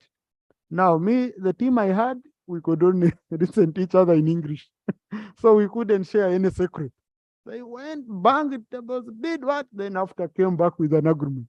us who couldn't whisper to each other in English, you know, you couldn't do anything. So it's very, very important for us to embrace Kiswahili seriously, so that we can have a language. We can also be able to backbite those who would be backbiting us internationally. We have our own. Now, I'll just, colleagues, this is a very, very clear statement. It's a clarity on the court. I'll just pick 2 members. I'll just pick like 2 members. We do. Yeah, we do. I'll pick one who is at the border, who does Swahili. Then, of course, Rope. And then, and I really, there is someone whom I wanted to stand up, but he has not managed to stand up. I thought he doesn't. I thought he knew Swahili. I think he doesn't know. That is the chairperson of the Forum on East African Affairs. But he's, so I'll pick also Honorable. I need the ready. Yes, I need the ready. Yes, Honorable Face Nako. Just 3 colleagues. Oh, and yes. Thank you very much, Honorable Speaker. Asante sana. I want to thank the First Deputy Prime Minister. Kiswahili or a language is very important. My wife happened to own a school, and we are already teaching Kiswahili in school. The way forward, right, Honorable Speaker, is for us, besides the lesson you are proposing, the digital world, all our phones, all the iPad, can translate English into Kiswahili. So my proposal going forward, the Honorable Speaker and members, that we should dedicate 1 day in a week when we legislate in Kiswahili. It will make it mandatory for every member of Parliament to learn Kiswahili, or in order to be here, to talk, to communicate in Kiswahili. As long as you allow the presiding officer to preside in English. Absolutely. Then for you speak. Honorable Speaker, once we do that, our voters on the ground will ensure that they learn Kiswahili so that they can be able to understand what we communicate. Thank you. Thank you very much. Thank you. Honorable Face Nakut. Thank you, Right Honorable Speaker. I also wish to thank the Right Honorable First Deputy Prime Minister for pushing the agenda for Uganda to host. It is an honor that we host a Kiswahili celebration for the entire East Africa. It is such an honor, and I wish to commend you for the job well done. Right Honorable Prime Minister, Right Honorable Speaker, I wish to remind you that last year, the minister submitted to this house a clear plan on how we can roll out Kiswahili. And when she read, I was happy, hopeful that after 1 year, personally, I would be debating here in Kiswahili. Now we are celebrating, it appears that plan has not been rolled out. Can we understand what is required so that Parliament can support that plan? It's a very good plan. If implemented, I'm sure in a year, as that plan had been put, Ugandans would be comfortable in using Kiswahili. I wish to know an update. Thank you. Let me pick our representative to Pan-African Parliament, because it's also a continental matter. And then. Thank you very much, Right Honorable Speaker. Right Honorable Speaker, at the Pan-African Parliament, we are struggling with the matter of language. When you look at the way we see it, the way we do things, Africa, we only debate in English and French. The continent is split on French and English. So we have Anglophone and Francophone. So there is a move within the Pan-African Parliament to say, how do we promote our own? English is for the Englishman, French is for the Frenchman. But we have the opportunity of educating our children or promoting Swahili in the African continent, so that if we are doing negotiations like Mr. Speaker, you're talking about, we're now talking about the African Continental Free Trade Area. We have to negotiate it either in English or in Swahili or in French. So, Mr. Speaker, this is the right cause, and I want to thank the Right Honorable Speaker, Rebecca Kadaga, for that. And let us move along those lines, and we adopt Swahili because it is the way to go. The African Parliament is looking forward to ensure that every country across board in the continent, we teach and we learn how to use Swahili because it's the most spoken language across Africa, apart from the colonial master's language. Thank you very much, Right Honorable Speaker. I had picked Honorable Honorable, see, I had picked, okay. But also, we have our elder Wachikona. I was paid a very quick role after Rico. Wachikona and then. I thank you, Mr. Speaker, sir. Mr. Speaker, I would like to applaud Right Honorable First Deputy Prime Minister on this update. Mr. Speaker, sir, Kiswahili is an important language because it's a critical bridge between the various indigenous communities in the East African sub-region. You will find that in many of the small communities and different languages that we have in the region, when you attempt to find that other language other than the language of the white man that our people can communicate in, you'll find that it is Kiswahili. So it's incumbent upon us as a country to see how we encourage and motivate communication and teaching of the Kiswahili language in our schools and institutions so that we can be able to pick up and go to a larger extent closer to other nations. For instance, Kenya, Tanzania, lately Rwanda, Burundi, and Congo, even in South Sudan. Kiswahili is much more understood and spoken more than we do in Uganda. So I believe that we need to promote Kiswahili so that we can be able to have a more unified medium of communication. The honorable colleague, Patrick Nsambo Shabe, has talked about the aspect of communication at regional level or at the continental level. It is indeed interesting to note that as Africans, even when we go to those international fora, we've gone to other nations. Thank you. Honorable Wachikona. Thank you very much, Right Honorable Speaker. I thank the Minister of East African Community Affairs for what she has submitted today. She did so even when she was still a speaker, but our approach was not very proper. And now you would not get people to learn Swahili very much. For us, we are used to Swahili ourselves. Because mtu kama mimi nilikuwa Tengeru, nilikuwa najifunza tu Swahili peke yake. Now, when we are that type, Swahili ndiyo kilugha tunaongea kila saa, kila mahali, kila chote unataka unaongea tu Swahili, hiyo ndio napata cha kukula. Honorable, I want to be sure you're not talking about the presiding officer. Yeah, but what we are saying, but it's good when we used to go for these conferences and we spoke English, people would look away like this. Say, we don't know, but now that we are going to learn it, it's better the effort.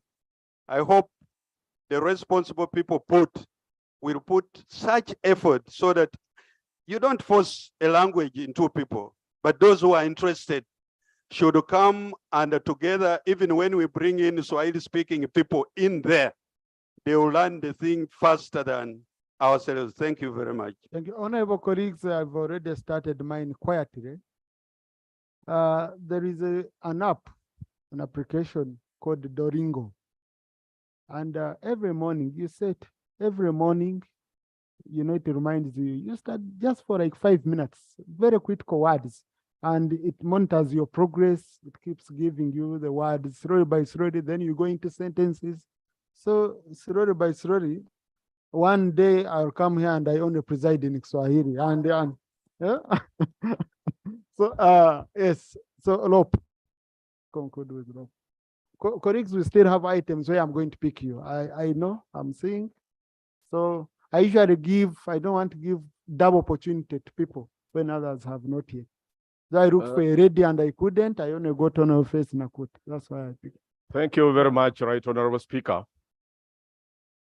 Right Honorable Speaker, let me also join the colleagues to thank the Minister, Mheshimiwa First Prime Minister, Deputy Prime Minister, for this statement, and also for lobbying aggressively towards the Second World Kiswahili Language Day in Uganda. Honorable Speaker, the Article 137 of the treaty, which was, I think, enacted in 1999 for the East African Legislative Assembly, it has a dictate, a serious one, that the member states should develop this Kiswahili language as a lingua franca. And I would like to call upon the minister that now that Uganda has an opportunity of hosting this International Day of Kiswahili language, there is a serious concern. We know very well that the Kiswahili language is the best facilitator of trade. And especially if you are doing, for instance, if I could single out one of the member states like Kenya. Kenya particularly, it would be useful to have at least some knowledge of Kiswahili in order to flow freely in business. But, Madam Prime Minister,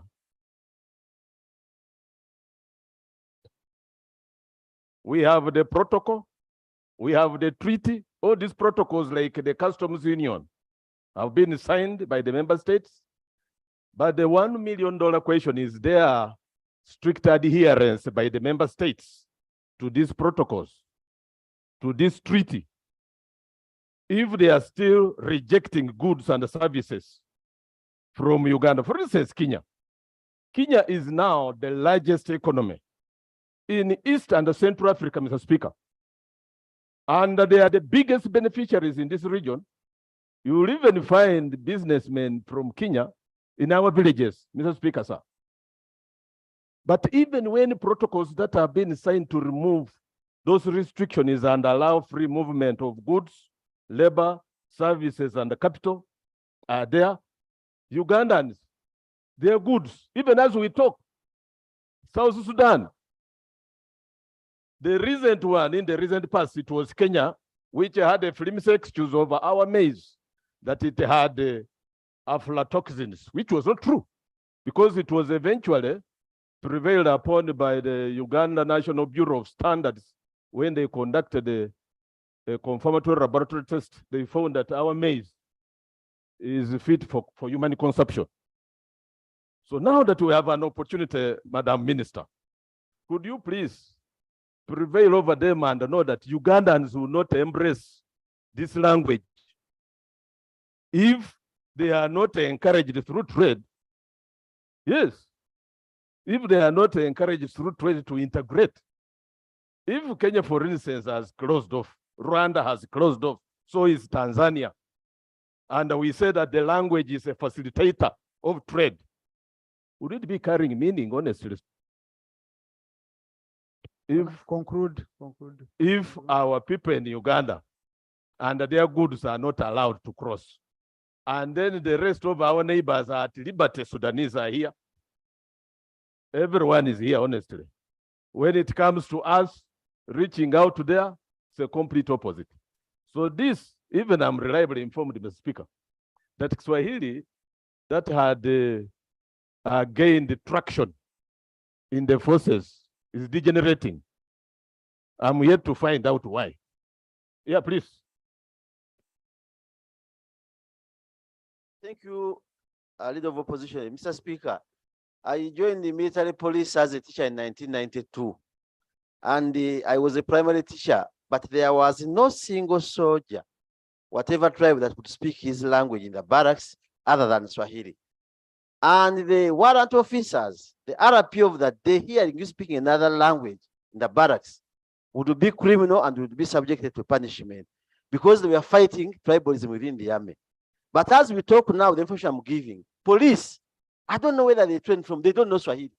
Just make a random sample, Mr. Speaker, since you have begun training, and ask those outside here at Parliament to speak Swahili. Wote hawezi kuzungumza Swahili kabisa. Wagonjwa hawezi kuzungumza Swahili. So I think we need to work on that. That's why Nyerere brought that language to fight sectarianism and tribalism in Tanzania. Burundi is better than us. Tanzania is better than us. Burundi has just learned Swahili. We should all embrace, and I thank you so much when you said that you are going to give us lessons. I learned Swahili in Kakuba National Teachers College and the barracks, but we are learning from 7 before we would go for other lectures. That's the information. But in the barracks, it's a different language. Runyankore, Uganda, everybody speaks his own language. So and that's the would you still interact in barracks? And so much, so much, Mr. Speaker. The Minister of State for Defense so was this is a potential disaster. That's for another time, Mr. Speaker. I will tell you, as you say, about the Mr. Speaker, as I conclude, let me allow this information. But no, please, you're going to be presiding officers indirectly. Honorable Minister, kindly, right, Honorable, responses? I was concluding. Madam Speaker, on a positive note, this Kiswahili is a very important language. It is spoken by over 200 people. 200 million, by the way, 200 million people. That's why media organizations like BBC, like Voice of America, like Dojovela, they broadcast on radio programs in Kiswahili. And therefore, it is not a language that we could ignore. But to have it embraced by the local populace, there should be integration, meaningful integration, Madam Prime Minister. Thank you very much. Thank you. Responses?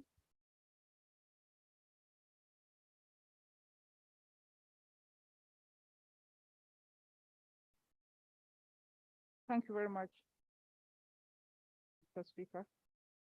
Let me thank the members for their observations. I welcome the proposal to do some digital arrangements for our consumption. And maybe I'll answer the question of faith at the same time. My office has been ready for the last 2 years to support Parliament. The rules of procedure are ready, the prayers are ready, all in Swahili.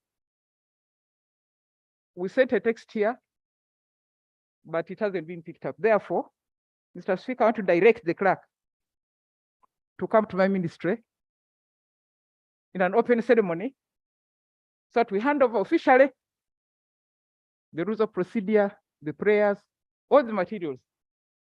Because our plan was that Parliament should be the first port of call.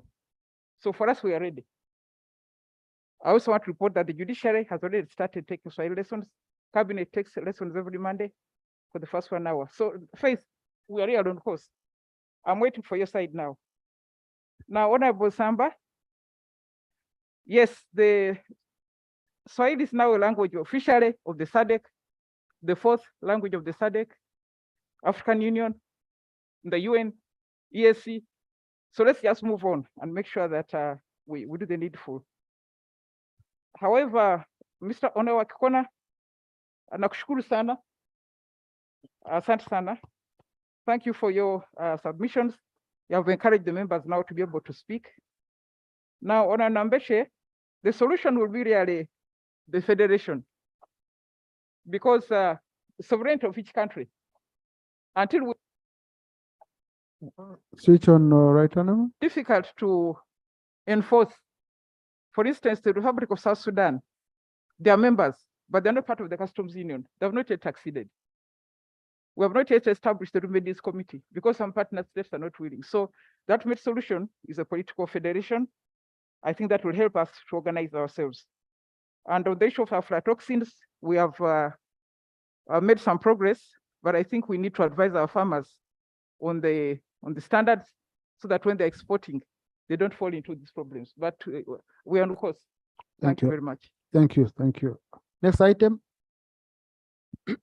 Item number 5 on the order paper, motion for a resolution of Parliament to appreciate His Excellency the President of the Republic of Uganda for the clear and precise exposition of government policy contained in the State of the Nation address to the Parliament of the Republic of Uganda on Wednesday, 7th June 2023.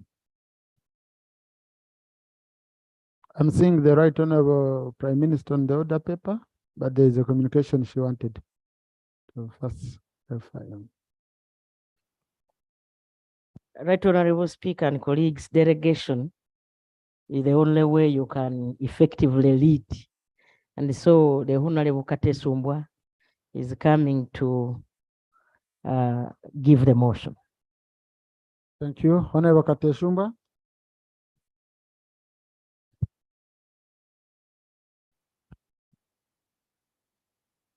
Procedure. Right Honorable Speaker, the Prime Minister has ministers, and she works. There are many, over 80 of them,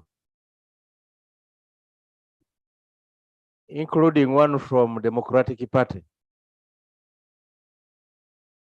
Right Honorable Speaker,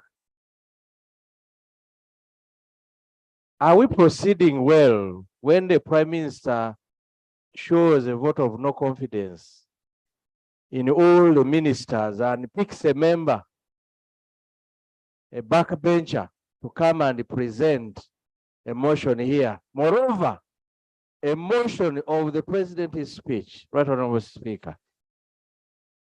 Thank you. Honorable colleagues, number one, this is not a statutory motion.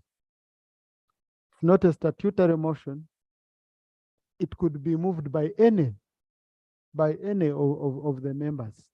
So, but the Prime Minister had booked, and then the Honorable Kate Sumbwa had also booked.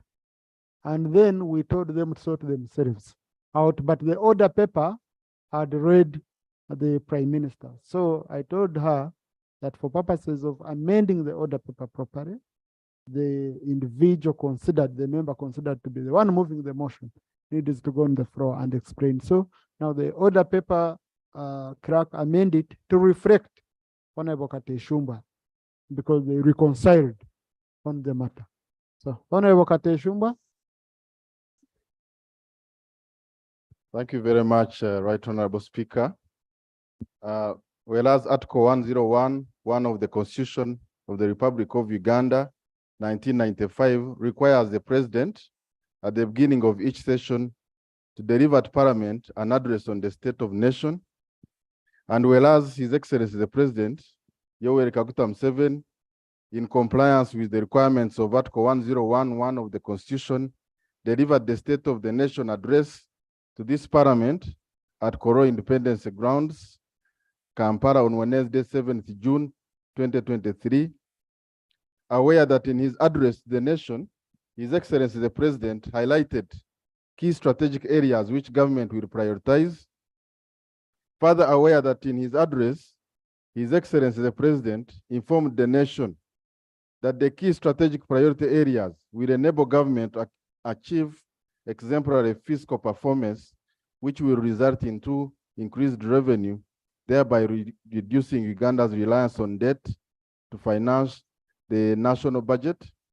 Recognizing that the key strategic priority areas identified by His Excellency the President have the potential to increase income, improve quality of life, and eradicate poverty at household level through modernization of agriculture, industrialization, improved service delivery, and will be the basis for the organization and delivery of public and private sector interventions for wealth creation, employment generation, planning, and budgeting. Cognizant of the strategic leadership rendered by His Excellency the President in the formulation of the government policy, which has laid a strong foundation for the rapid economic growth and socio-economic transformation of Uganda, now therefore be it resolved by this Parliament as follows. One, that Parliament expresses its gratitude to His Excellency the President of the Republic of Uganda for his clear and precise exposition of the State of the Nation address to the Parliament of the Republic of Uganda on 7th June 2023. Two, that Parliament commits itself to the promotion of the strategic ideas and values propounded by His Excellency the President in his State of the Nation address. I beg to move. The motion seconded. Honorable Nyamatoro, Honorable Pius Wakabi, Honorable Umure Kugonza, Honorable Den. All right, Honorable Prime Minister, Hoyman Tungabo, Undubujo. Honorable Kabe.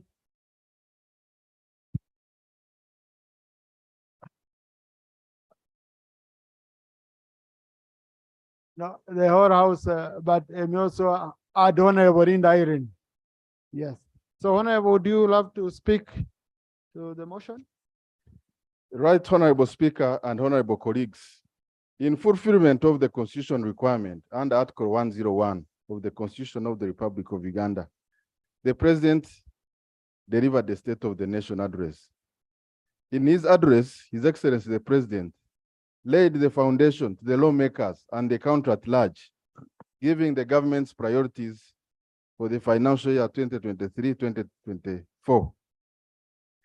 In his priorities, His Excellency informed Parliament that the economic growth for this year is projected at 5.5% in real terms, compared to 4.7% in the last financial year. Over the next 5 years, the economy is projected to grow at an average of 6.5 to 7% per year.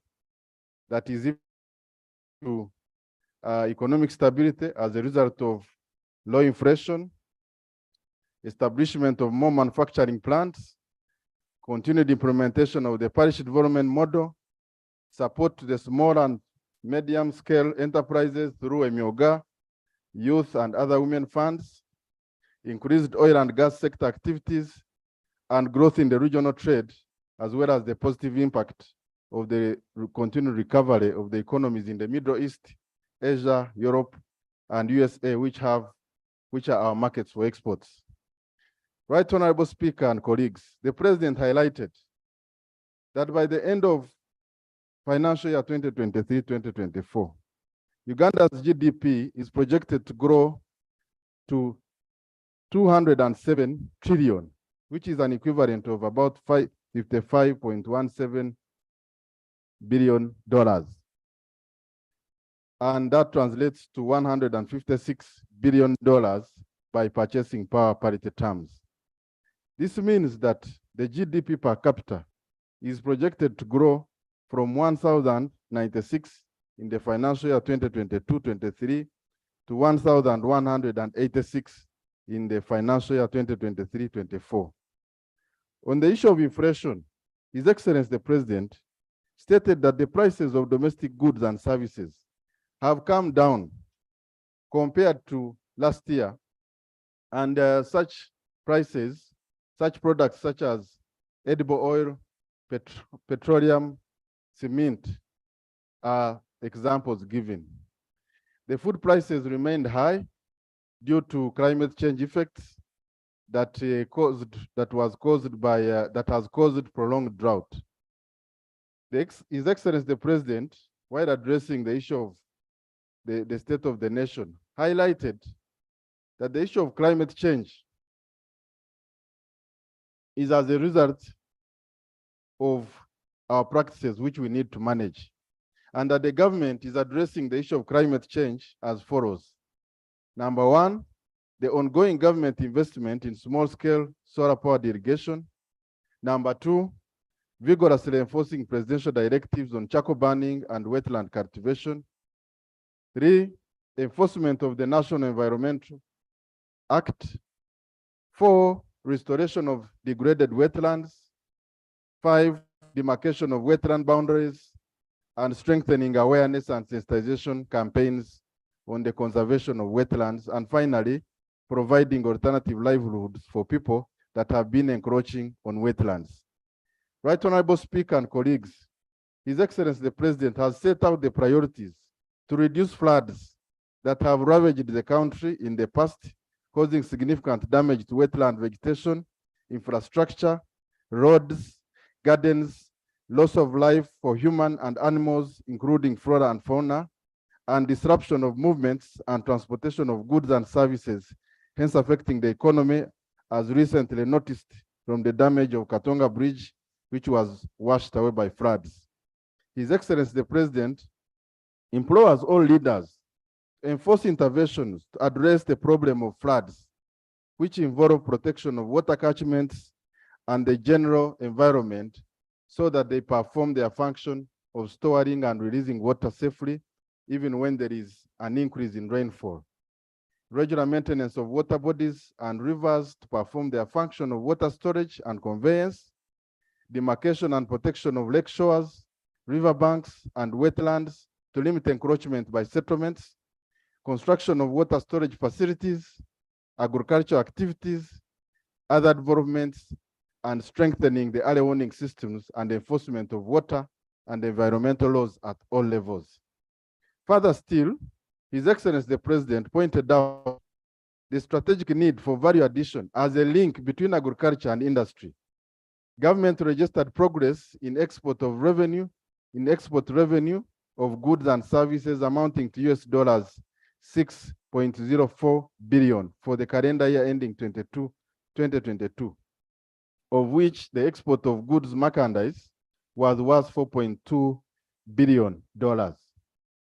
For the last 12 months to February 2023, Uganda exported 5.750 kilogram bags of coffee worth $800,558,000. Fish worth $166.9 million, and maize worth $131 million. This was possible due to the NRM's government's effort to grow and diversify the economy. Most importantly, to curb inflation, government resisted price controls and subsidies because such measures are not sustainable and introduce distortions in the economy.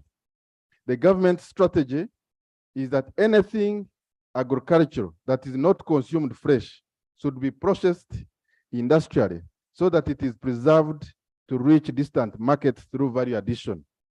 For example, a kilogram of shredded coffee gives $1, while the processed into final product for consumption fetches $14. A kilogram of roasted ground coffee in Europe, in England, fetches about 30.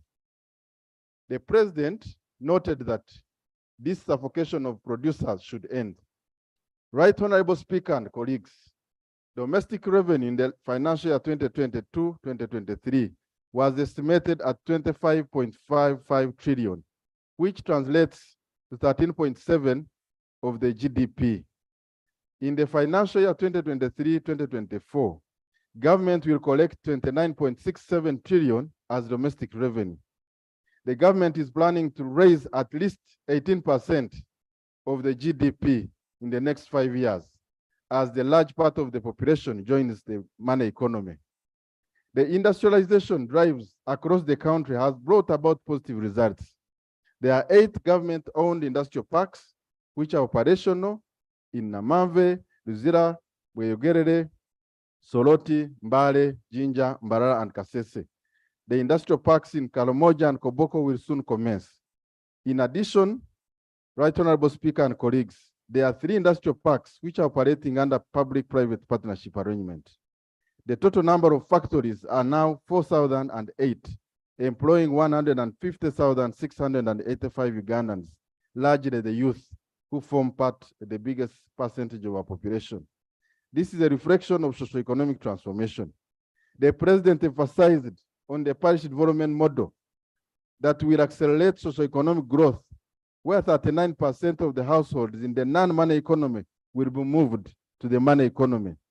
This approach will organize and deliver public and private sector interventions for wealth creation and employment generation. Right Honorable Speaker and colleagues, His Excellency the President launched a wealth and jobs creation initiative for those who found it difficult to access financing through banks that was called the Myoga. This initiative has been successful in mobilizing especially the youth and women in the informal sector into productive self-employment by increasing their skills, acquiring equipment, and accessing affordable capital.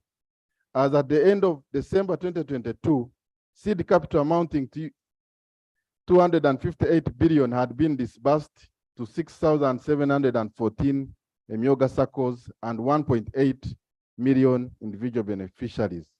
His Excellency the President indicated that tourism has had a significant potential for the economy. The sector has registered key achievements. For example, the sector employs 1.5 million Ugandans along the entire tourism value chain and contributes 6.7% of the GDP. In the year 2022, Uganda's national parks hosted 869 visitors, leisure and holiday visitors stayed longer, and the wildlife populations have increased. These numbers have grown and have increased Uganda's government's focus on infrastructure and marketing. The President stressed that social metamorphosis takes place when societies undergo modernization. In modernized countries, a small percentage of people are involved in agriculture. A country must be supported to move to value addition and manufacturing. Thus, in order to build a knowledge-based economy using advanced scientific knowledge, the President called upon honorable members to support Kira Motors to get moving so that production of automobile becomes part of the economy. Right Honorable Speaker and colleagues, the President commented on the anti-homosexuality bill and commended Parliament of Uganda for passing the bill. And he raised the substantive points that should be used to explain Uganda's position. Right Honorable Speaker and colleagues, His Excellency the President outlined the economic priorities of government in the next financial year that include peace and security of persons and property, effective implementation of PDM and the Myoga, acquisition of right-of-way for SGR, investing in small-scale solar-powered irrigation to address climate change and food security, constructing transmission lines and power substations, maintenance of both tarmac and Maram roads, development of industrial parks, support to medical schools and scientific-based research, expediting the infrastructure of oil and gas, capitalizing UDB and UDC, and supporting ICT. In conclusion, let me take this opportunity to thank His Excellency the President, General Yoweri Kaguta Museveni, for steering the NRM government to expand the economic base of the country and a strong foundation that has been built for rapid economic growth and socio-economic transformation. I beg to move. Thank you. Thank you, Honorable. Honorable Nyamutoro, 3 minutes. Thank you, Right Honorable Speaker. I stand to join my colleague to appreciate the President for the well-elaborate State of Nation address. Right Honorable Speaker, I'll speak to a few sectors of concern, especially to the young people of this country that the President highlighted and addressed to the nation. On the issue of education, Right Honorable Speaker, the President has time and again emphasized the need for Uganda to achieve a free education for all. And this has still not been realized. We have a very high literacy rate at 76% as we speak. We We have an enrollment rate of 85%, but still Uganda is grappling with high school dropout. And this, the president has always struggled time and again, calling upon leaders at all levels to join him in this struggle. So I want to call upon this parliament. Please don't distract me, right, Honorable Speaker? I beg to be, Honorable, I beg to be protected. Just honorable colleagues, honorable colleagues, let's just listen to one another. And I also usually guide colleagues when they're on the floor. Focus on what you're saying, because when you respond to someone who is not on the Hansard, now one who will look at the Hansard in the future will say, how were these coordinated? Because if you're on record, the other person trying to divert you is not on record. So focus until I allow a person. Thank you so much, Right Honorable Speaker. Right Honorable Speaker, on that very issue, leaders should stand up in their respective areas and ensure that the universal primary education and secondary education is fulfilled to its core so that we have Ugandans access a free education and envision the president's action. Right Honorable Speaker, the president emphasized the need to invest more in ICT, research and other science subjects. Whereas we would have this realized, it is also important that as a parliament, we encourage government to invest in early childhood development, because most of the schools of UPE and USE do not have the prerequisites of early childhood development. Probably this is the genesis of us having substandard degree holders today. That is one of the issues that we call upon government to take upon and address in bettering the education of Uganda. Right, Honorable Speaker, the president recommitted the investment in stadiums as a way of promoting the sports industry. This is one of the industries that is centralized on development of young people, and also an alternative to the unemployment rates, the high unemployment rates we have in the country. We would like to applaud the president for that, and also call upon the Attorney General and the Ministry of Gender to fast track the president's directive of working on the copyrights law that has had many in the arts industry endangered, and many that are grappling over their rights and how best they can earn from their employment. Right, Honorable Speaker, on the issue of health, the president emphasized the use of radio programs to speak on the importance of nutrition. Now, Uganda as a country over time has had an increase in the lifespan, but as we speak today, there are silent researches that are indicating a decline in our nutritional levels. This is not good for us as a country.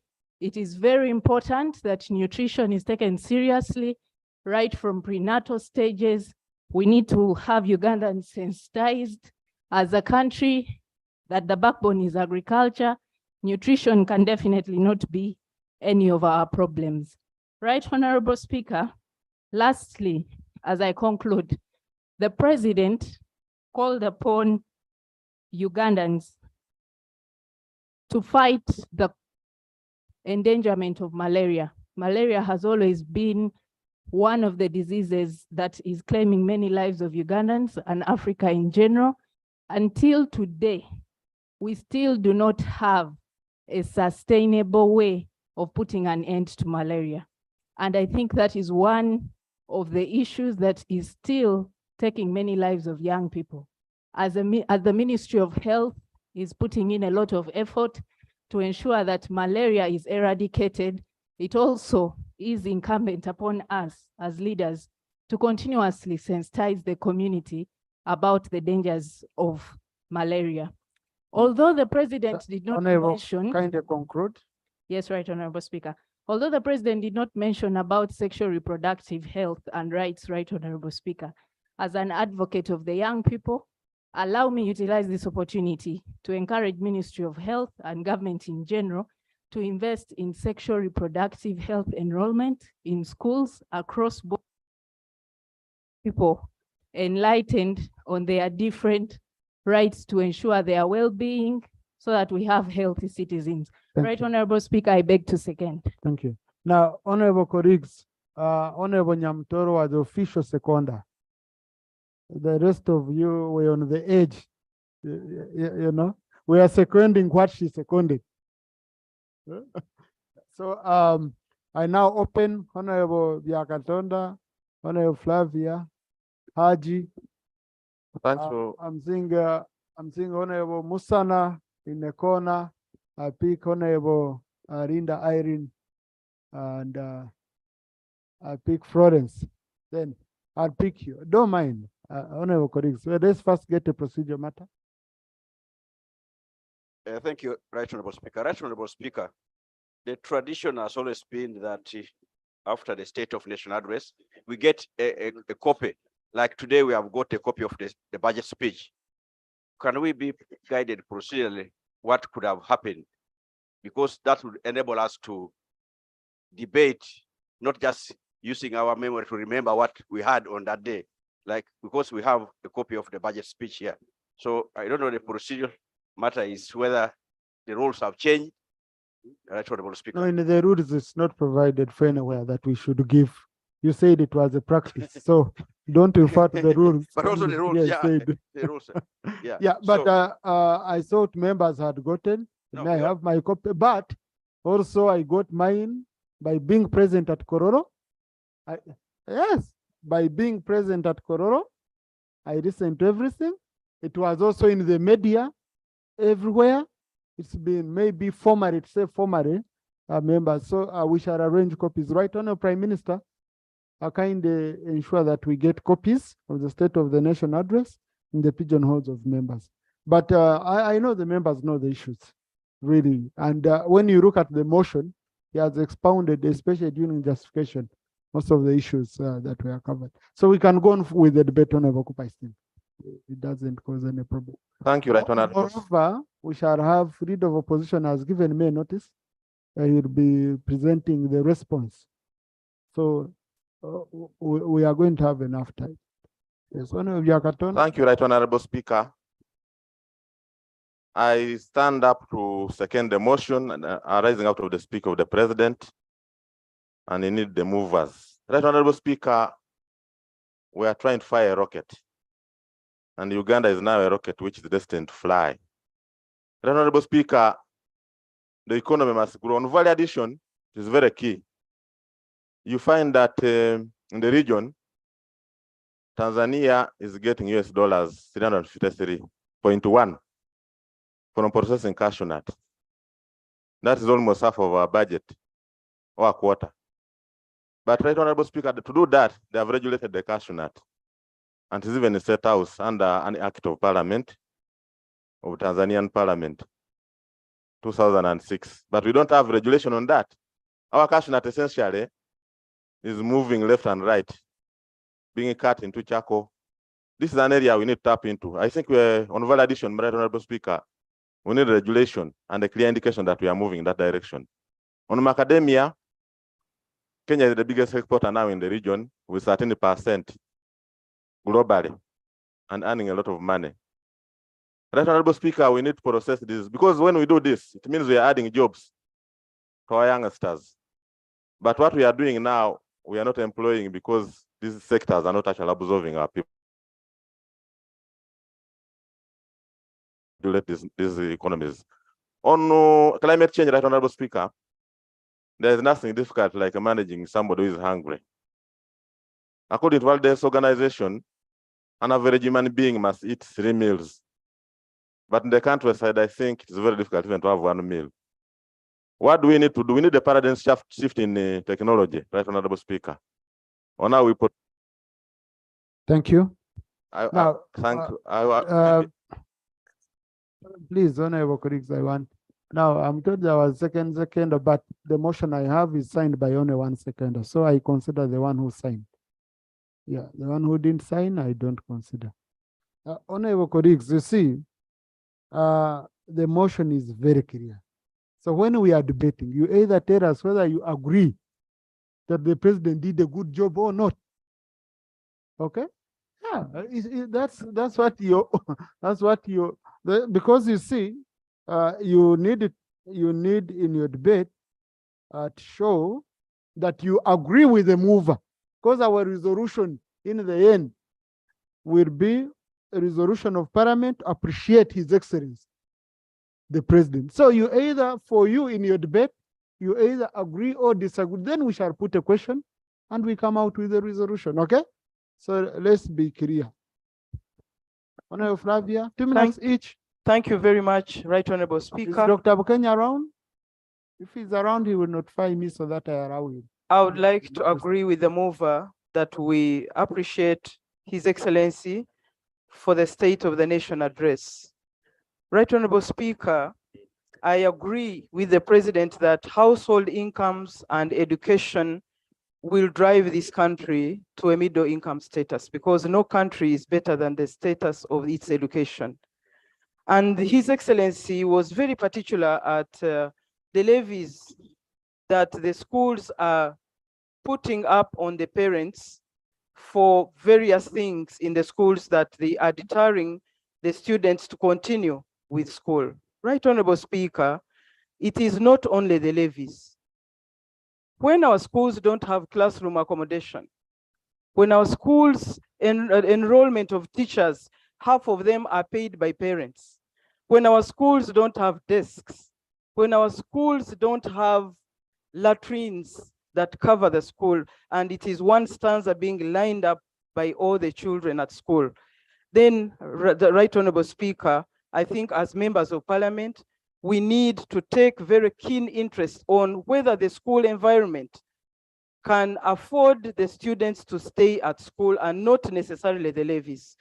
Secondly, Right Honorable Speaker, is on the 39% households in Uganda who are not in the money income, in the money economy. Right Honorable Speaker, can the Ministry of Finance, Planning and Economic Development tell us who these 39% people are? Who are they? Are they women? Are they men? Where are the houses? Can we get them? So, Honorable Linda Irene, then Honorable Musana. Thank you Then so Archie, much, then Right Ambrose. Honorable Speaker. For record, Linda Agnes. Sorry. Linda Irene is for photo. Thank you so much. Linda I rise in support of the motion in the speech of the President of the Republic of Uganda. And Right Honorable Speaker, I would like to focus only on strictly economic empowerment. Recently, just last week, I was launching PDM, but I realized that as a government, even if this fund is a revolving fund, we have not catered in the uncertainty, the risk management associated with these funds we are giving out, especially on insurance. Yet our target is on the 39%, meaning that these are the real poor citizens. In case of this uncertainty, what measures have we put in place as a country? Because the rest are waiting for this money. How will they recover it? Have we insured it or not?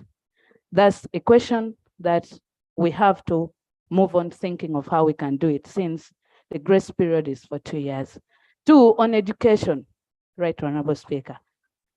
Children are now stunted, meaning that what future are we having for the future citizens? Due to malnutrition, poor upbringing, and even school-going children.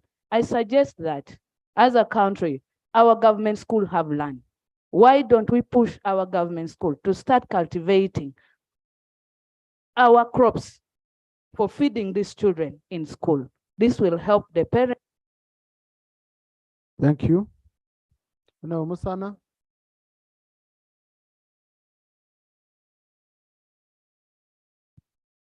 Thank you so much, Mr. Speaker.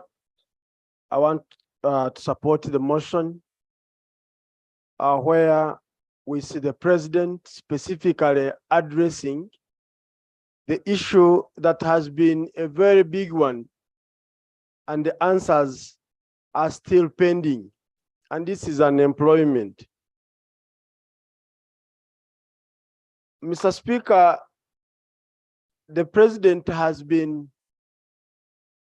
explaining, training, and giving us a lot of information on value addition.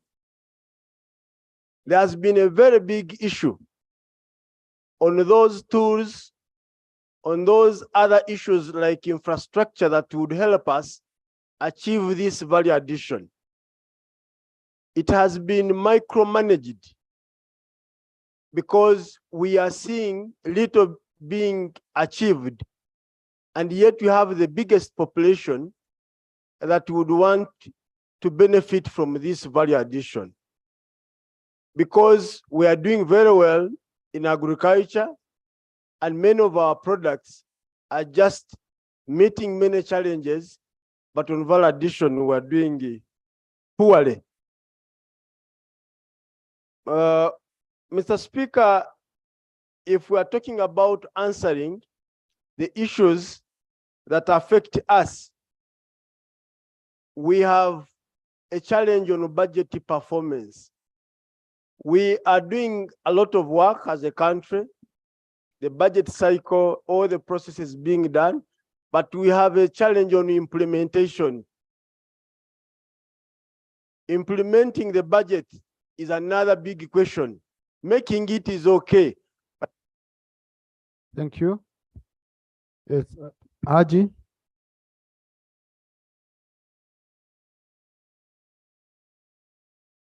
Oh, sorry, don't. Koboko. Thank you very much, Right Honorable Speaker. I want to thank the President for the elaborate and comprehensive speech he made during the State of National Address. The President categorically stated clear that for a country to develop, it needs to be industrialized. Those developed countries, they have only there 4% of the communities who are involved in agriculture. The Right Honorable Speaker, when you take Uganda, especially West Nile, it was good that the President made the speech. I really appreciate it because the speech was really very elaborate. It covered very many areas.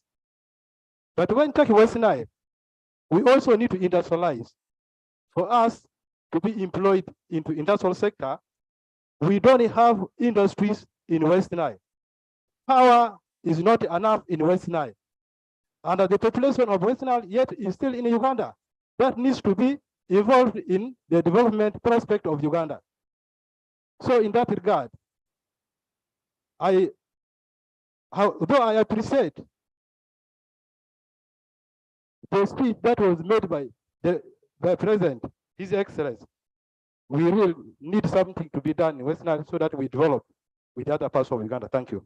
Honorable Numbers of Florence. Thank you, Right Honorable Speaker. I want to join my colleagues in appreciating the President for the State of the Nation address. The President has continuously talked about commercial agriculture and also talked about Chida Chonka. But Right Honorable and Honorable colleagues, you look at an issue of the extension workers in our districts who are not functional. I think in this matter, we need to look at how functional the extension workers will be for us to be able to arrest the challenge of food insecurity. When you look at the Eastern, for example, Bugisu or Sironko, where I come from, we are food basket to the Eastern region. But Right Honorable, we have the challenge of silos. We talked about aflatoxins here.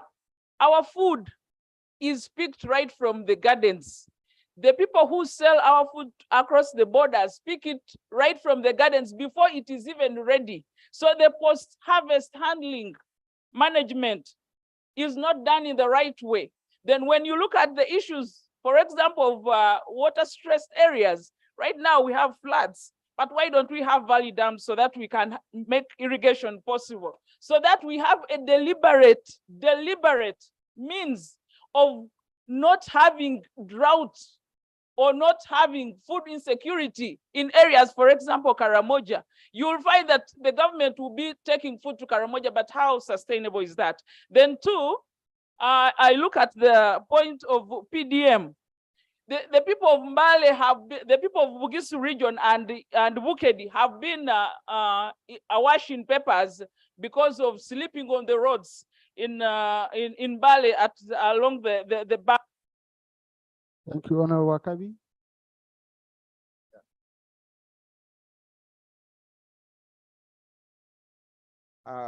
Thank you, Right Honorable Speaker.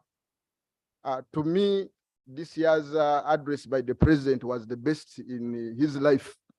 Was the best because the president was really very clear, very practical. He looked very fresh, very energetic. And actually, my prayer is that the president should continue leading this country beyond 2026. I think you're done. Yes, I'm done.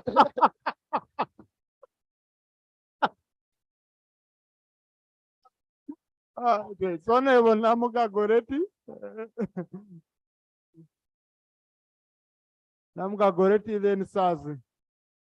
Thank you, Right Honorable Speaker. Yeah. Thank you, Right Honorable Speaker. I'm also responding to the State of the Nation address and thank the President for fulfilling his mandate of appearing before the people at that time. However, Right Honorable Speaker, when you look at the issue of implementation of the parish development model, and in comparison to the budget for this financial, where it was indicated that parish chiefs are going to get bicycles to ensure that they reach the people. Right Honorable Speaker, as colleagues may recall, NRM chairpersons were given bicycles to do NRM activities around villages, but they were misused to be used to carry water from different sources. So for me, I think with the modernization around and comparing the distances that we move, let the parish chiefs get a modern means of transport than bicycles, Right Honorable Speaker. And when you look at the other issue of getting offices for parish chiefs, each parish chief getting an office is too costly for government. This is provided for in the next financial year.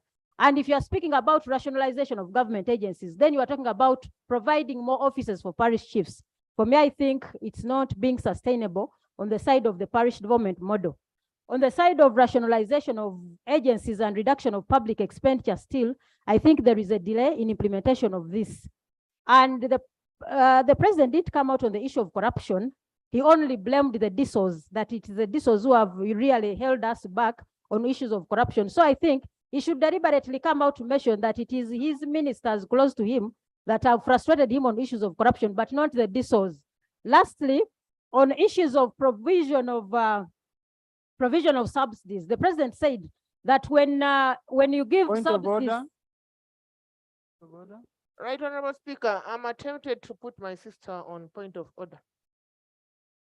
Right Honorable Speaker, the day the president was presenting the State of Nation address, the whole opposition was not in the house. I was actually acting as the leader of opposition on that day. Today, I see my sister standing up here on the floor of the house to tell us that the president was saying, where did she hear this, what the president was saying? Is she in order to come and begin guessing what was being spoken on the floor of the house? Is she in order? Thank you. Right, Honorable Thank you. Speaker. Honorable, I have to make a ruling. Now, I've struggled to pick I've really seen the passion, but the problem is, I don't know whether you've put on order because you said you are attempting. So I don't know how I will address an attempt. It's difficult for me to rule on a mere attempt. So if you had put on order, I would have ruled. But since you only stopped at an attempt, it's very difficult for me. But next time, colleagues, join us. Join us, okay? Because you see, this is a constitutional, it's a constitutional obligation, it's a constitutional mandate. The way we are going to give opposition a chance to make a response, listening to each other, you lose nothing. If a president comes and you listen to him, it's always So, but honorable colleagues, let's not be the, Honorable Cooper, you wanted to give information? Yeah, Right Honorable Speaker, thank you very much. I don't want us to be lumped.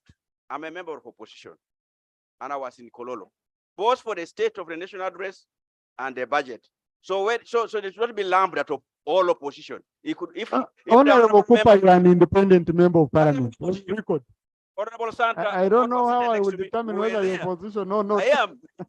Okay. But Honorable Kagawa acted as colleagues, let us not be diverted, okay?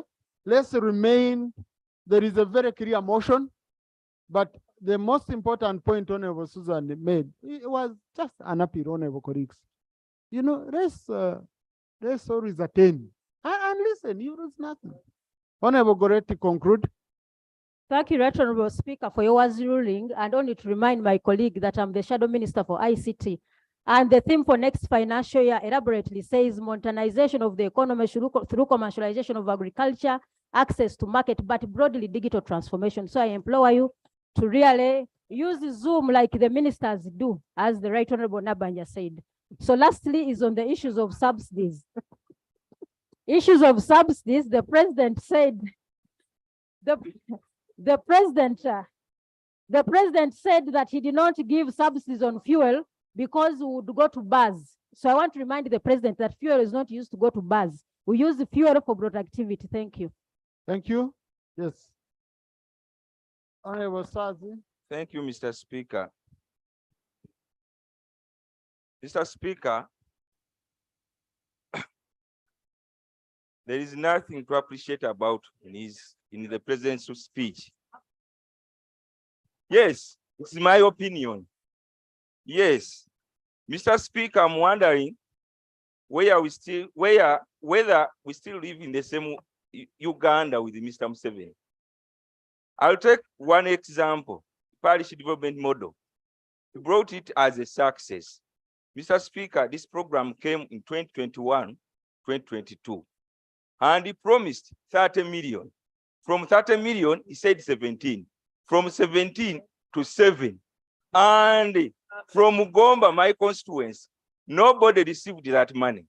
When it came to 2022, 23, Mr. Speaker, he promised colleagues, we shall have a chance to respond. 100, you know, 100 per parish. Point of order? Yes. Yeah. Point of order? Right Honorable Speaker and honorable colleagues, I am the leader of government business of this country. The district where he comes from has received, as I speak now, 100 million per parish. 100 million per parish. Is he in order to deceive this country that money has not gone to his constituents? Is he in order?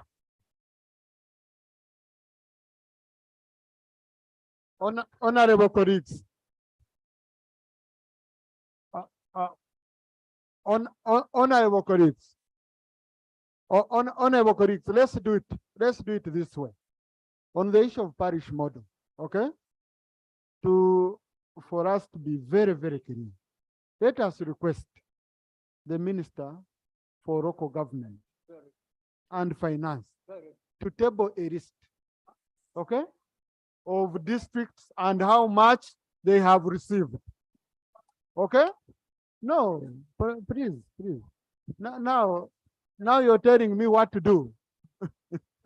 So, honorable colleagues, I think we can have a decent, you know, you can drive your point home, okay, by not using a language really that evokes emotions and all that, so that we can have a good debate.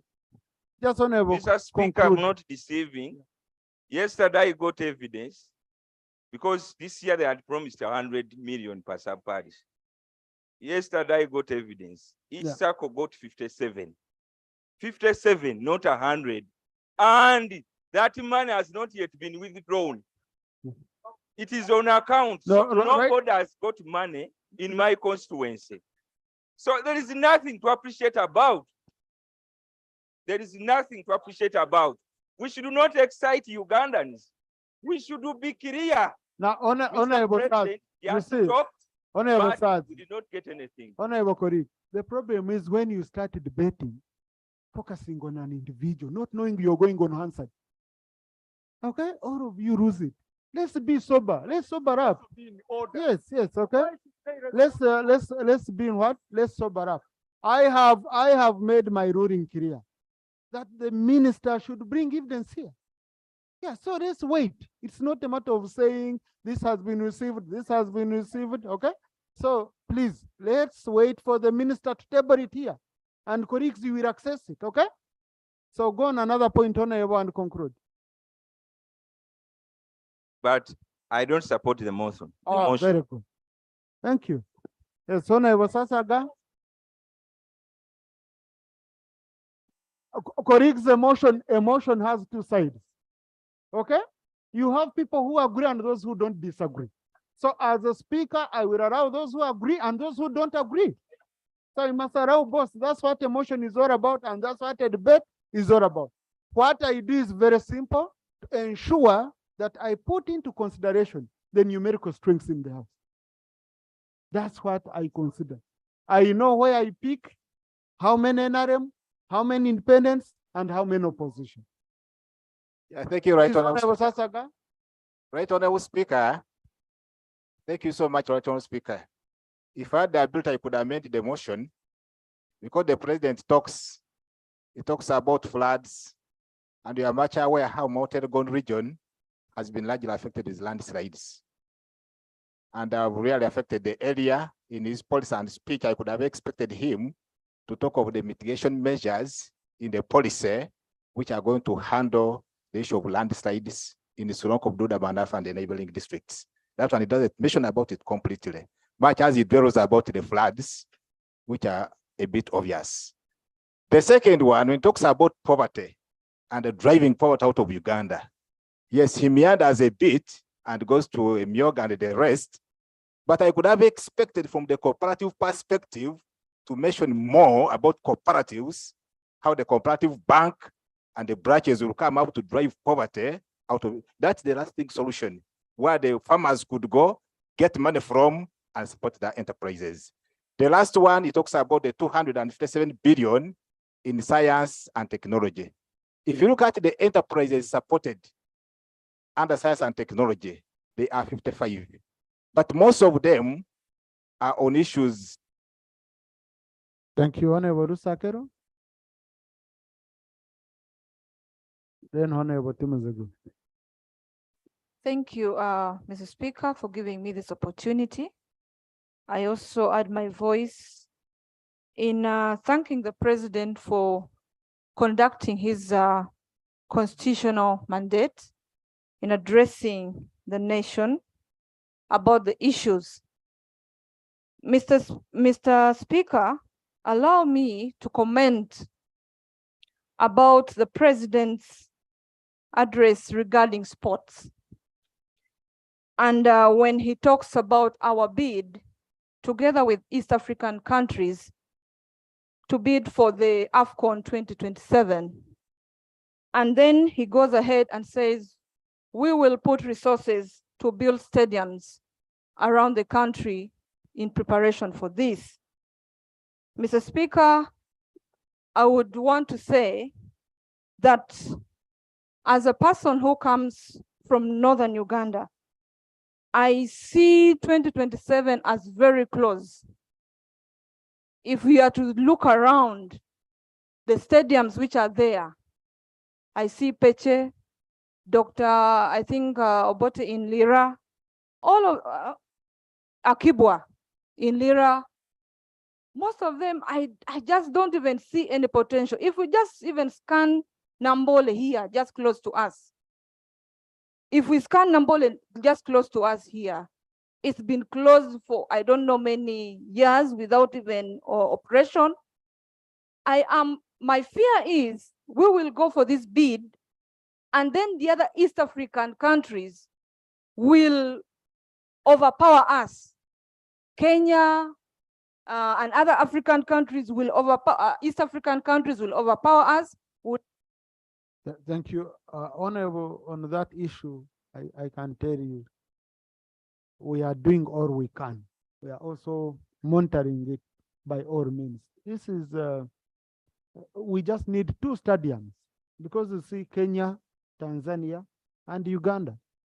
And it's the first opportunity we would have as a East African region. So we must all support. Kindly let us avoid sentiments that can influence the select committee, the other side. To say even in Parliament of Uganda, they were debating and members were saying Uganda might not be ready with stadiums and all that. Let's give all the support that is needed. 2027, by that time, we will have gotten these 2 stadiums, we'll be ready. We only need to put on the pressure to ensure that the stadiums are ready.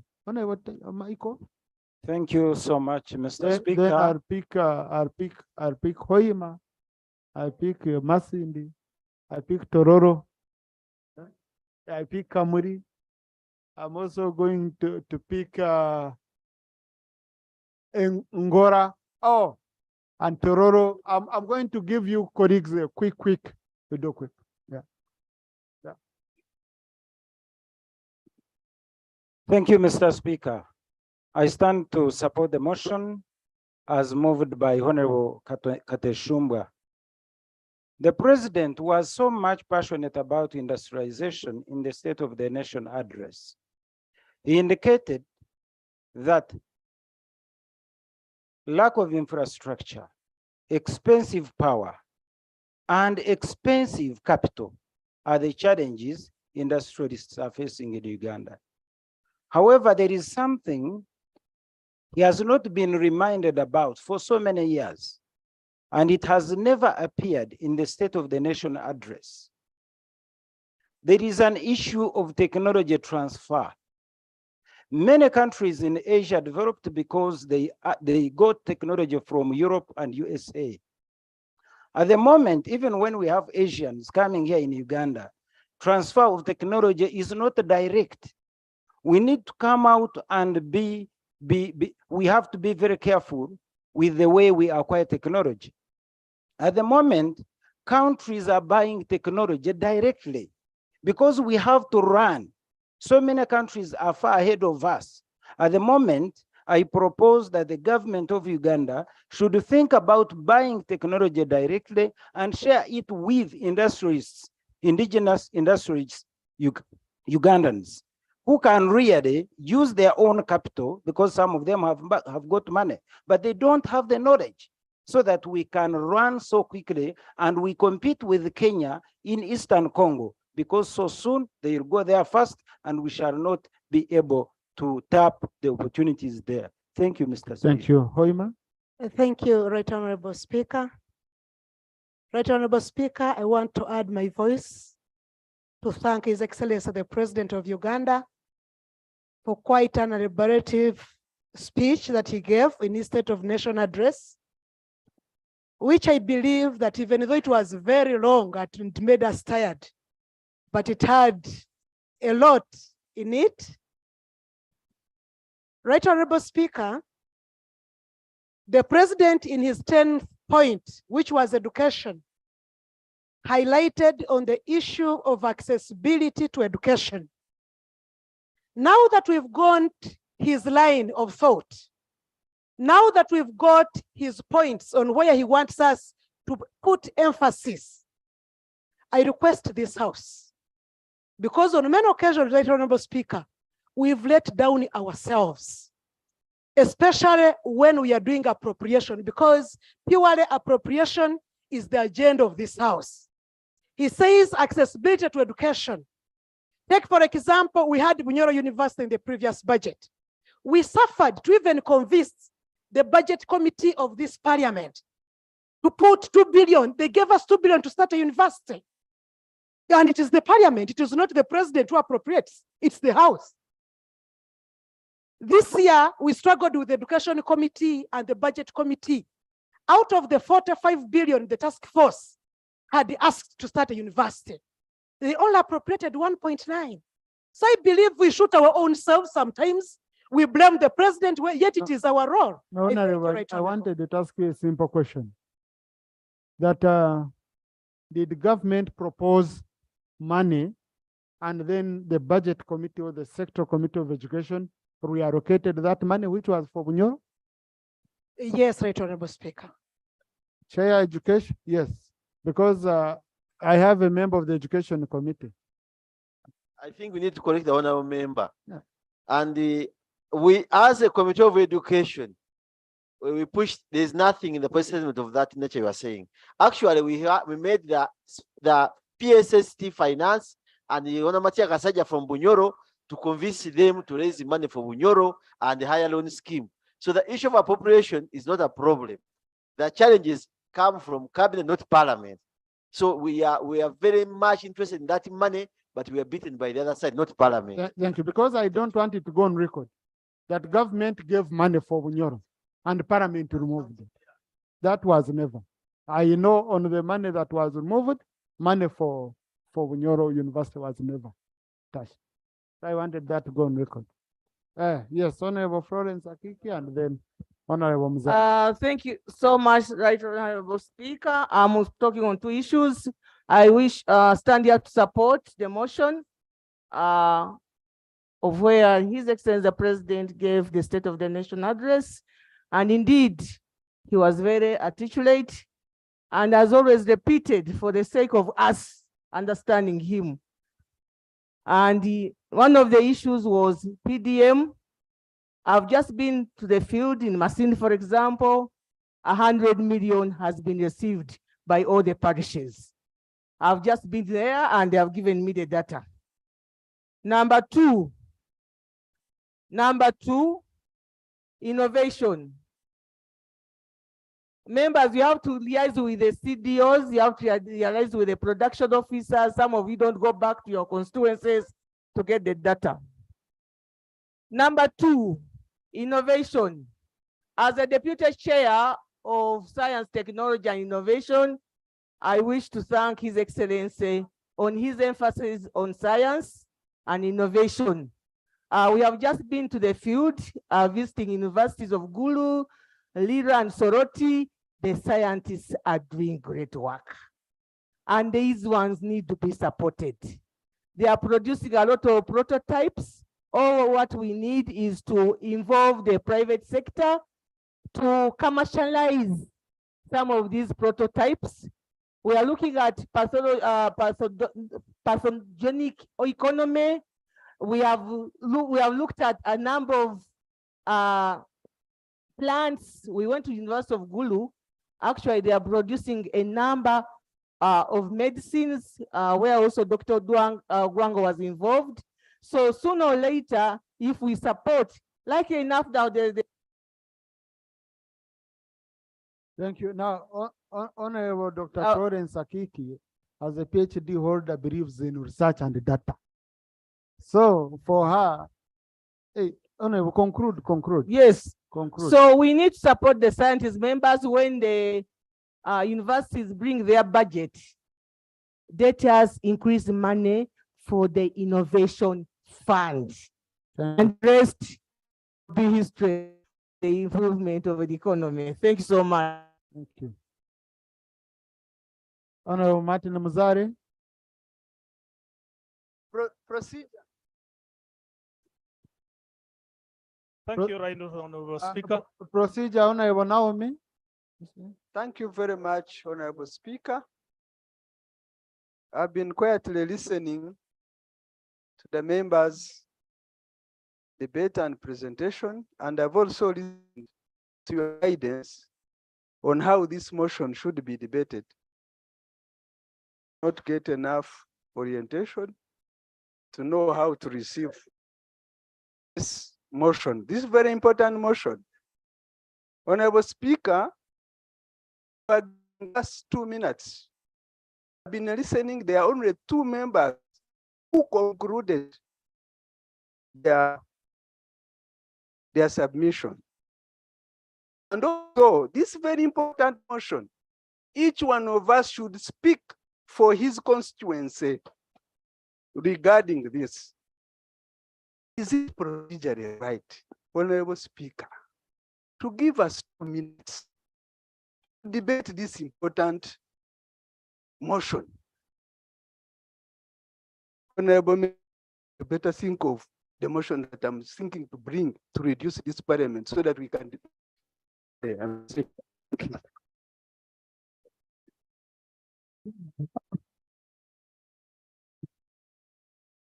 I think Honorable Kawasharila has told you how the presiding officer is dilemma, handling all of you to debate.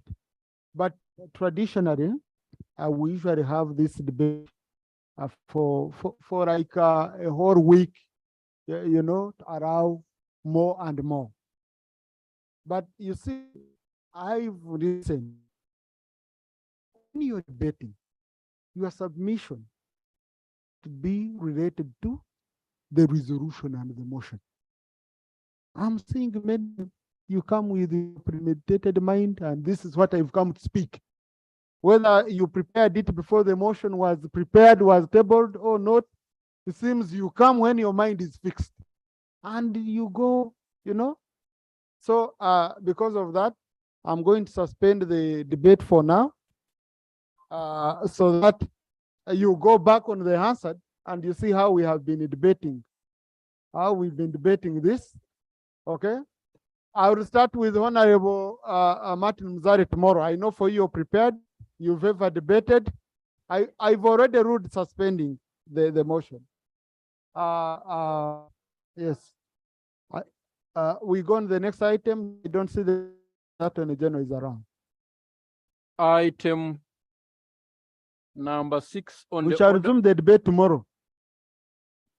Item number 6. Motion for a resolution of Parliament to increase the number of judges of the High Court in accordance with Section 13 of the Judicature Act. Honourable Minister.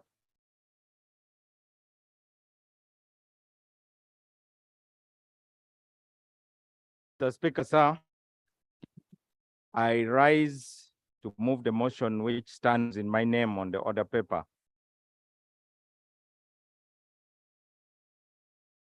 Whereas Article 138B of the Constitution requires Parliament to prescribe the number of judges of the High Court, and whereas Section 13 of the Judicature Act covers provision for A, the principal judge and 25 judges of the High Court, or such number of judges of the High Court as may be prescribed by Parliament by resolution.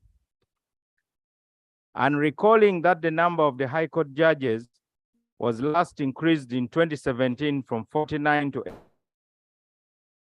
And whereas the current number of 83 High Court judges, including the principal judge, has been adequate, and cognizant of the fact that Cabinet on 9th August 2021 approved the revised Judiciary Service Establishment structure for judicial officers, among others, to increase the number of judges from 83 to 151, including the principal judge. And whereas Cabinet found it necessary to increase the number of judges of the High Court due to A, increase in population and crime rate leading to high demand for judiciary services and court use. B, case backlog, since the High Court has unlimited original jurisdiction in all matters, and such appellate and other jurisdiction as may be conferred on it by or the Judicature Act, Cap 13, or any other.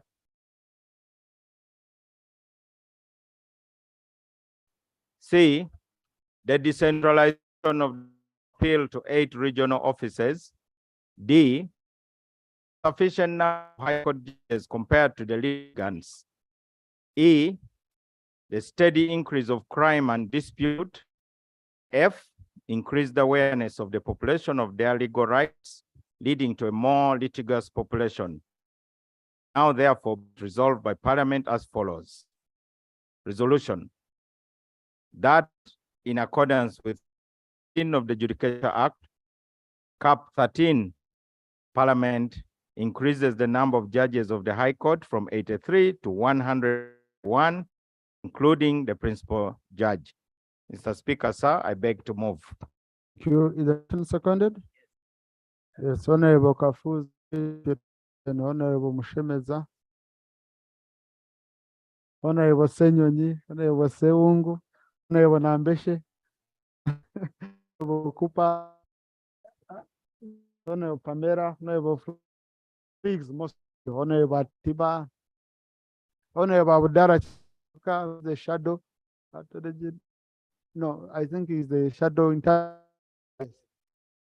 Oh, do you want to give some summary? Yeah. Mr. Speaker, sir,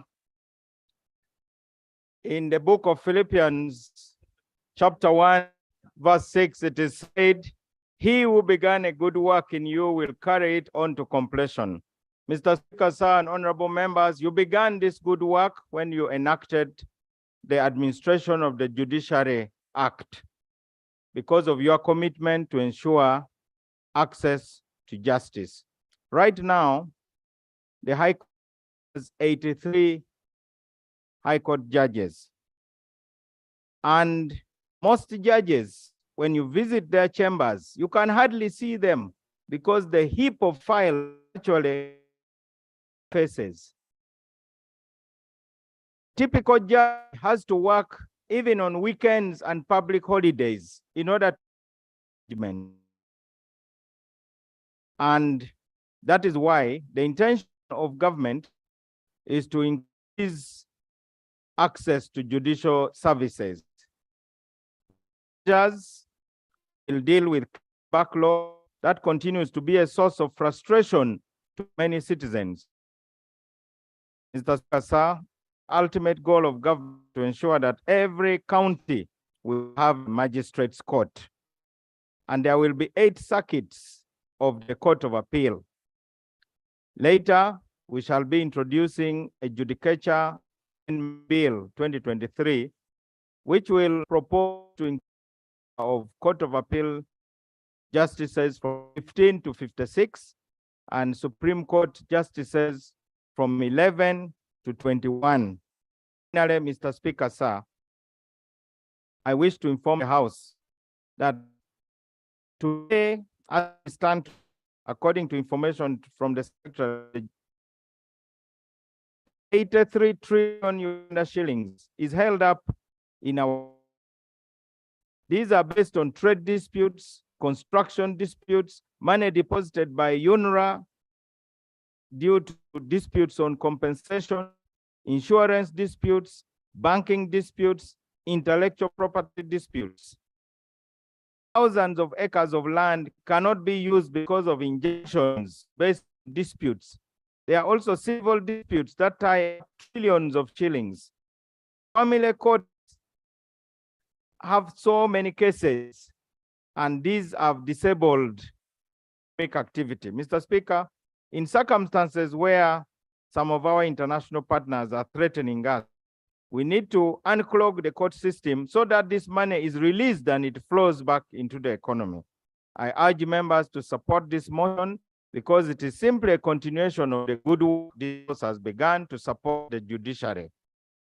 Thank you, Mr. Thank you. The seconder, Attorney General, 3 minutes.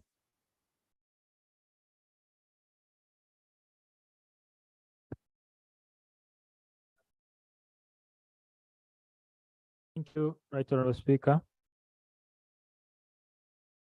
Just like the Honorable Minister said, Parliament passed the Administration of Judiciary Act that act enables government to increase the funding to the judiciary. And because funding has it is imperative that judicial officers be spread out. The need for justice be.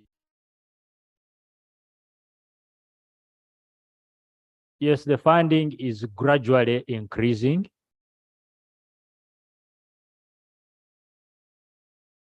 As Parliament, at some point, we demand for value for money.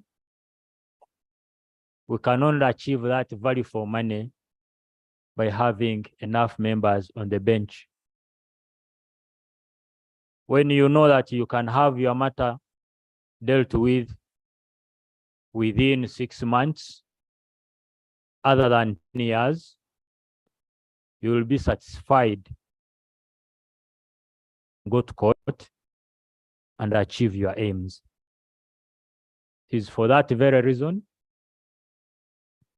that we are here with this motion, that you permit us to increase the number of judges. I beg to submit. Thank you. Yes. Wow. I'm seeing many people standing up, but again, I see it was a motion which many of you really agree with. Eh? And yet we have a lot of business. We have a lot of business to do here. Okay? Yes. So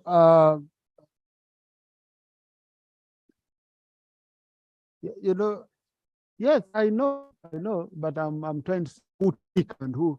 So let me pick Honorable Bosco Okror, and then Honorable Abdara, and then I'll pick a lady, and let's see, and independent. Yeah. Yes, let's do. I want to thank you, Right Honorable Speaker, that I was able to catch your eye. Right Honorable Speaker, this is a very fundamental motion. Surely one of the cardinal principles in administration of justice is that justice should not be delayed. The population of Uganda, at the time the constitution was put into place, was small compared to the population of 50 that we are in now. So it's no doubt that it's a very necessary thing to do. However, I have one concern. Right Honorable, most of our criminal matters in this country are handled on session-based. If we're increasing the number of judges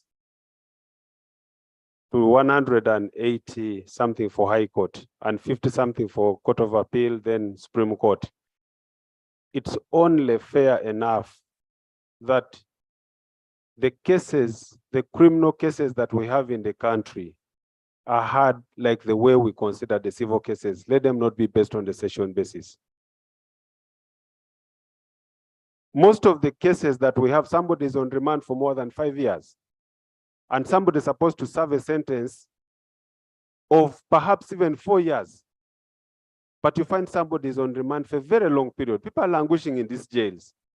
So if we are increasing, it's only fair enough that we handle those criminal matters. A mechanism, my senior minister for Ministry of Justice, a mechanism has got to be adopted on how these are handled on a case-by-case basis. Thank you. That's my humble appeal. Thank you. And also to have more state prosecutors appointed, especially for criminal matters, because you find really you have the judges, you have presiding officers, but to get a state prosecutor is a tug of war. So we also need to look at that Minister of Justice. Yes, Honorable Abdara. Thank you, Right Honorable Speaker. I stand to support the motion with amendments. Right Honorable Speaker, on 15th of December, before we went into a Christmas break, I raised the matter of national importance here, and it was regarding the court backlog. The Attorney General who was here undertook within a period of 1 month to present an amendment regarding the MCA, the Magistrates Courts Act. I appreciate there are challenges regarding backlog in the High Court, but these have been caused as a result of somehow the limited jurisdiction in the Magistrates Court, which is limited to 50 million. Right Honorable Speaker, the magistrates in this region, the Uganda region, are limited to handle cases only which are limited to 50 million, and many of them are seated. I call upon the Honorable Minister to visit what is happening in the Magistrates Courts. Because even a plot of land which costs 55 million has to go to the High Court. In Uganda, here in Wachiso, in Mukono, in Buyikwe, you can hardly find an acre which goes below 200 million. So I call upon I call upon the House to support me in this very motion of the minister. We also amend section 207 of the MCA to increase the value, to increase the monetary value of the Magistrates Court to 2. Thank you very much. Yeah, but now, Honorable, you're coming to amend the law. Because what Honorable Mao is asking for, the law says for you to adjust the number. This motion is just about the number. Okay? The Judicature Act. Then number two, Honorable colleague, a private member cannot move any of those amendments restricted under Article 93 of the Constitution. So we cannot, it has a budgetary implication.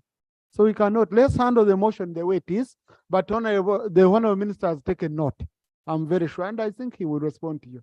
So he will respond, the Honorable Minister who moved the motion will respond on this. I had allowed, yes. Thank you, Right Honorable Speaker. First of all, I would like to mention here that I support the motion, but I would like to bring to the attention of the Minister that as he mentions of increasing the numbers of the judges, he should also consider appointing the judges for industrial court. Currently, there are only 2 judges, and yet in the past Parliament, when we amended the Landasa Act, the Labor Disputes Arbitration and Settlement Act, we increased the number of judges to 5. Honorable Minister, when you go to court, currently there is a backlog of around 2,700 cases unattended to, and yet you always mention as learned friends that justice denied, justice delayed is justice denied. So I appeal to you to consider appointing also the judges for industrial court. I know maybe they may not be at your level in the different angles of the law, because the industrial court falls under the Ministry of Labor, but I know judges fall under your ministry. Thank you so much. I now put the question that the motion for resolution of Parliament increase the number of judges of the High Court in accordance with Section 13 of the Judicature Act be adopted. Those in favor say aye, and to the contrary nay. The ayes have it. So clerk, kindly extract the resolution, convey it to the minister so that he can take the necessary action. Honourable Minister, do you want to thank the members for this bipartisan support? Yeah, and take the concerns which were raised. I want to thank the honorable members. As you know, as an ex-official MP, I don't have a vote. I can't even vote for my own motion. So I'm extremely grateful that members have given overwhelming support to this. I note the absurdity of the 50 million limit, and I want to inform you that we actually have a draft bill, and we are processing it so that we can remove that absurd limit. This absurd limit does not only apply in these cases of magistrates' courts. The Attorney General's chambers is also overwhelmed with processing any contract that is from 200 million shillings upwards. In a country where people carry 200 million shillings in polythene bags, the Attorney General's chambers is clogged. You saw the Deputy Attorney General having to rush back to office because local governments, ministries, departments, agencies have to procure things. And yet the law says, as long as the value is 200 million shillings and above, the Attorney General's chambers has to look at it and to approve. So these limits are choking all of us. Lastly, Mr. Speaker, sir, the DPP is recruiting. Today they sat their aptitude tests. Interviews are ongoing. and we will have more prosecutors on the ground. We have procured vehicles for them, so we expect them to be more vigilant. The other problem we face is the police. In order to have 360 degrees speed, we must also support the police to be with the capacity to investigate crime, because most of the time cases are delayed on grounds that investigations are still going on. Yeah. But the policy of government is that investigation should take place before somebody is charged. By the time you charge somebody, you should have most of the evidence. Thank you. Let's conclude. Let's conclude this. No, honorable colleagues, let's conclude. My order paper. Thank you very much, Mr. Speaker, sir. We will abide by your direction. Thank you. Honorable colleagues, I've been seeing on the order paper, I have one committee that has 5 reports following each other. You know, that would mean would need a whole day only discussing issues of one committee. So I'm going to work it out with the clerk. We spread them so that items from one committee don't follow each other. It will look much smarter. So the other committees, accountability committee, I have an accountability committee and other committees. They do have 3 reports. So clerk, I will guide you that you spread these reports between tomorrow and Thursday, and ensure every day I have a report from COSASE, so that at least we can do 3 reports this week of the 5. One committee having all these reports is really too much. So because of that, I will go crack core item number 10. We handle COSASE, then tomorrow, the rest I'm going to ensure you're catered. Because at least you have 1 report. No, you have 1 report, meaning your chances of being covered are higher than that one who has 5 reports that are pending, okay? That's what I was saying. Actually, I want to thank you for that information, and government assurances has given over 3 reports to the clerk some time back. Some of our reports are being taken over by event. For example, the report that is on the order paper is about fuel prices, which we handled long ago.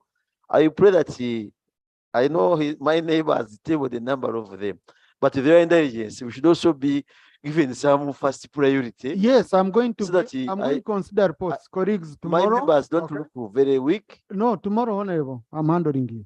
Tomorrow I'm doing reports. Starting, at 2 p.m. we shall handle reports. I want these reports sorted out. But also, committee chairpersons, when you submit reports to the clerk, copy us. Okay. For example, I don't have a copy of that report.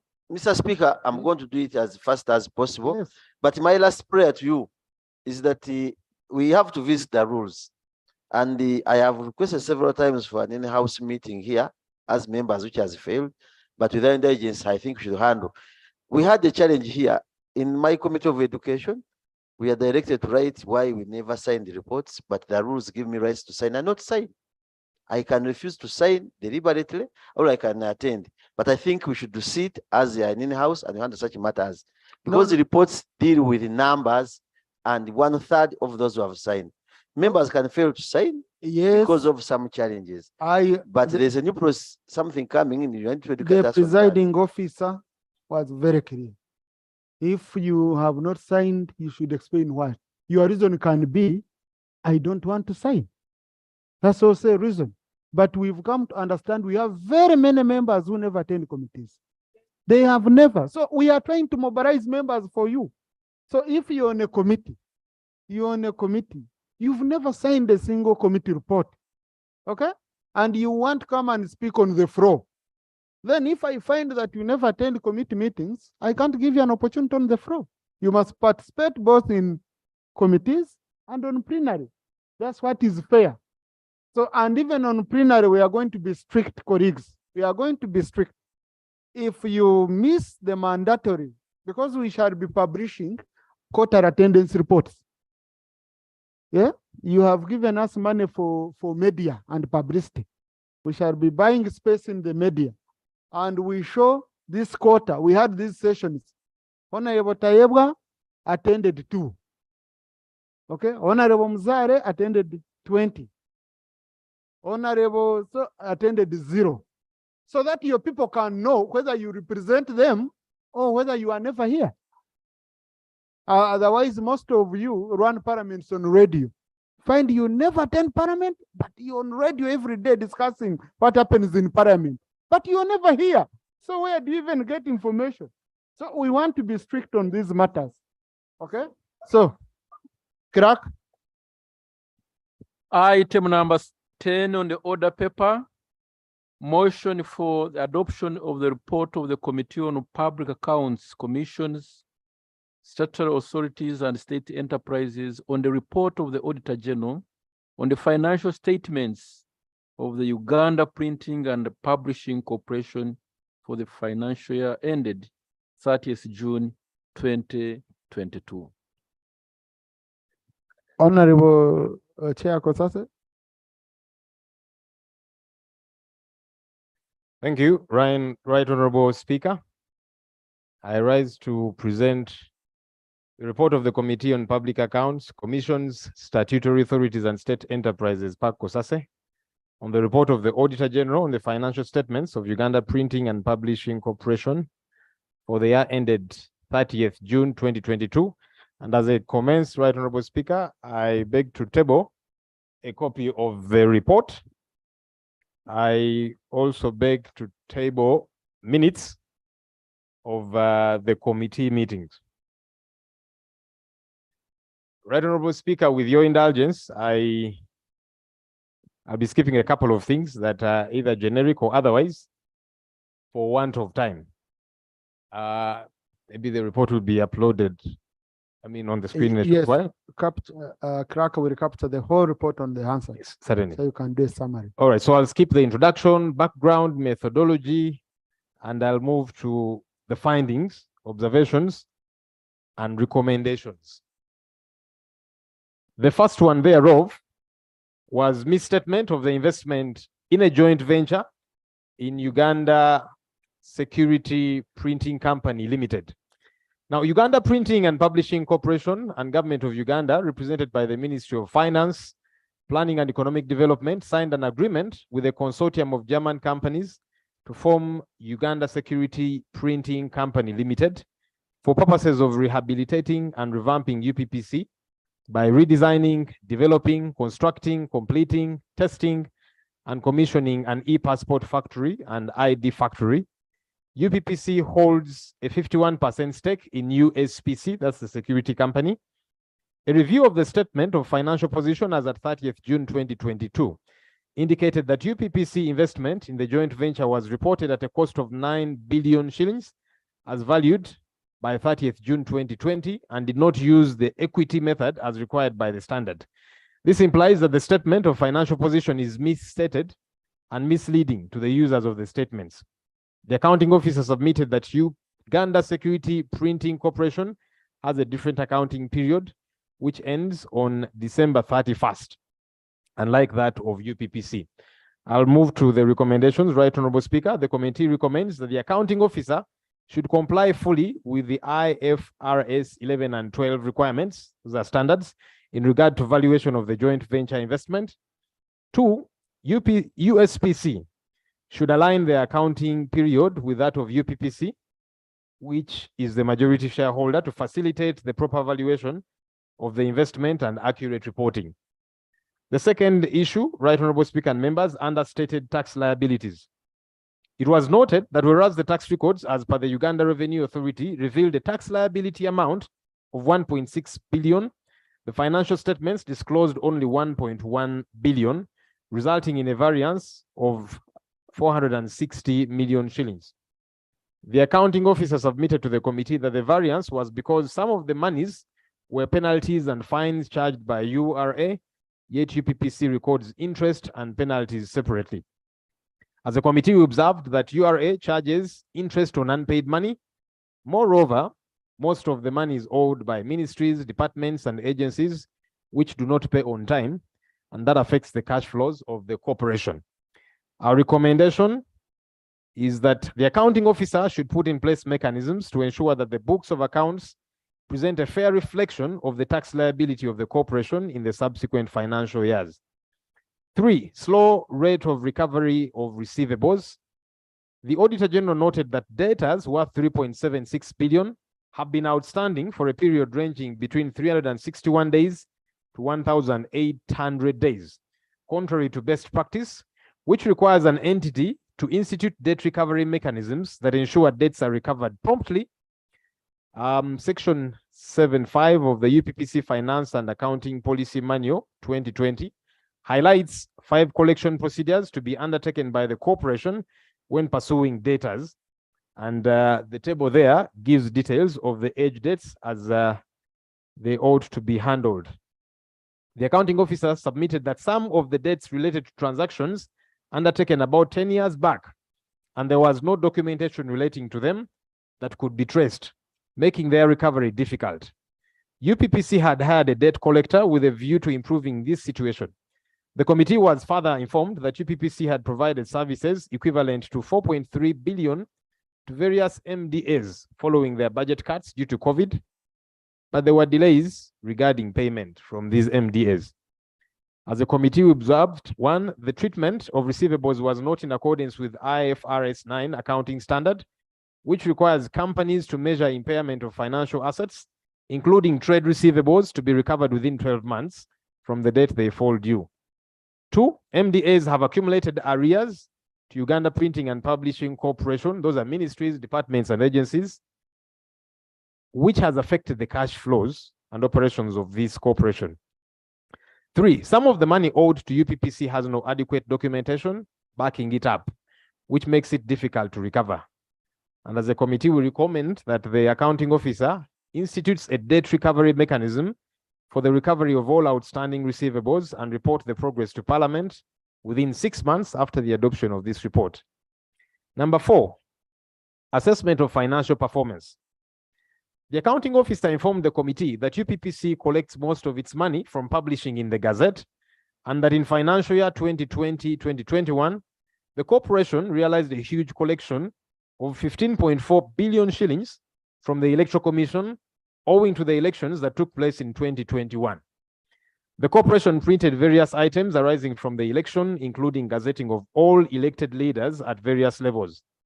The committee was further informed that 10% of the money earned from the Electoral Commission, that's 1.54 billion, was paid to a commission agent, one of a number of commission agents maintained by the corporation. The committee was informed that the corporation maintains a number of commission agents, and the board resolved to pay such commission agents that bring in work. The committee asked for a copy of this resolution, but it was never availed. We observe as follows. Section 5 of the Uganda Printing and Publishing Corporation Act, Cap 330, mandates UPPC to print and publish all government legislation and documents and provide printing services to parastatals, private organizations, and individuals. The EC, therefore, does not have the option of going to any newspaper to gazette. The law commands the EC to gazette only through UPPC. So one cannot purport to bring business to UPPC from the EC and then be paid such a huge commission. 2, there was no basis for payment of the commission. So by paying 1.54 billion to a commission agent, the responsible officers at UPPC caused a financial loss to the entity. Our recommendations: 1, the commission agent who received the commission of 1.54 billion should refund it to the corporation within 3 months from the date of adoption of this report. Number 2, the staff involved should be investigated by the police with the view of prosecution. Number 5, absence of a board. It was noted that the corporation did not have a functional board of directors during the year under review, since the tenure for the previous board had elapsed in October 2021, contrary to Section 6.1 of the Uganda Printing and Publishing Corporation Act. The minister in charge of the presidency informed the committee that upon receipt of a dossier from a whistleblower about corruption at UPPC on 5th July 2021, criminal investigations commenced on August 16th, 2021 upon her request. The members of the board were dismissed and some staff interdicted, and yet the term of the board was expiring on 31st October 2022. The chairperson of the board was dismissed on 23rd August 2021, and the minister appointed one James Tweheyo, a senior staff in the office of the president, as the acting managing director, because she did not want the absence of a board to hinder operations of the corporation. During the committee's interaction with the minister, she submitted that she had appointed a new board which had been vetted by security agencies and was awaiting consent from the president. The new members appointed by her include Joachim Buembo, Sadat Kisui, Jolly Kamjira Kaguhanjire, Alice Muhozi, Andrew Chibaya, Helen Judith Ichumar, Jimmy Karugaba, and Noah Bukenya. Our observations. Since the dismissal of the board of directors in August of 2021, there was no board at UPPC for nearly 2 years, in contravention of Section 6 of the UPPC Act that provides that there shall be a board of directors. As a result of the absence of the board, the roles that ought to be played by the board regarding overseeing the management of the corporation under Section 7 of the Act could not be executed, which adversely affected the performance of UPPC. 2, by failing to appoint the board over a long period of time, the minister failed to exercise the powers conferred upon her under Section 6(1) of the Act, which obligates her to appoint the board. 3, while the minister has powers to appoint the board under Section 6(1) of the Act, there is no legal basis for her to assume the roles of the board, such as the appointment of staff.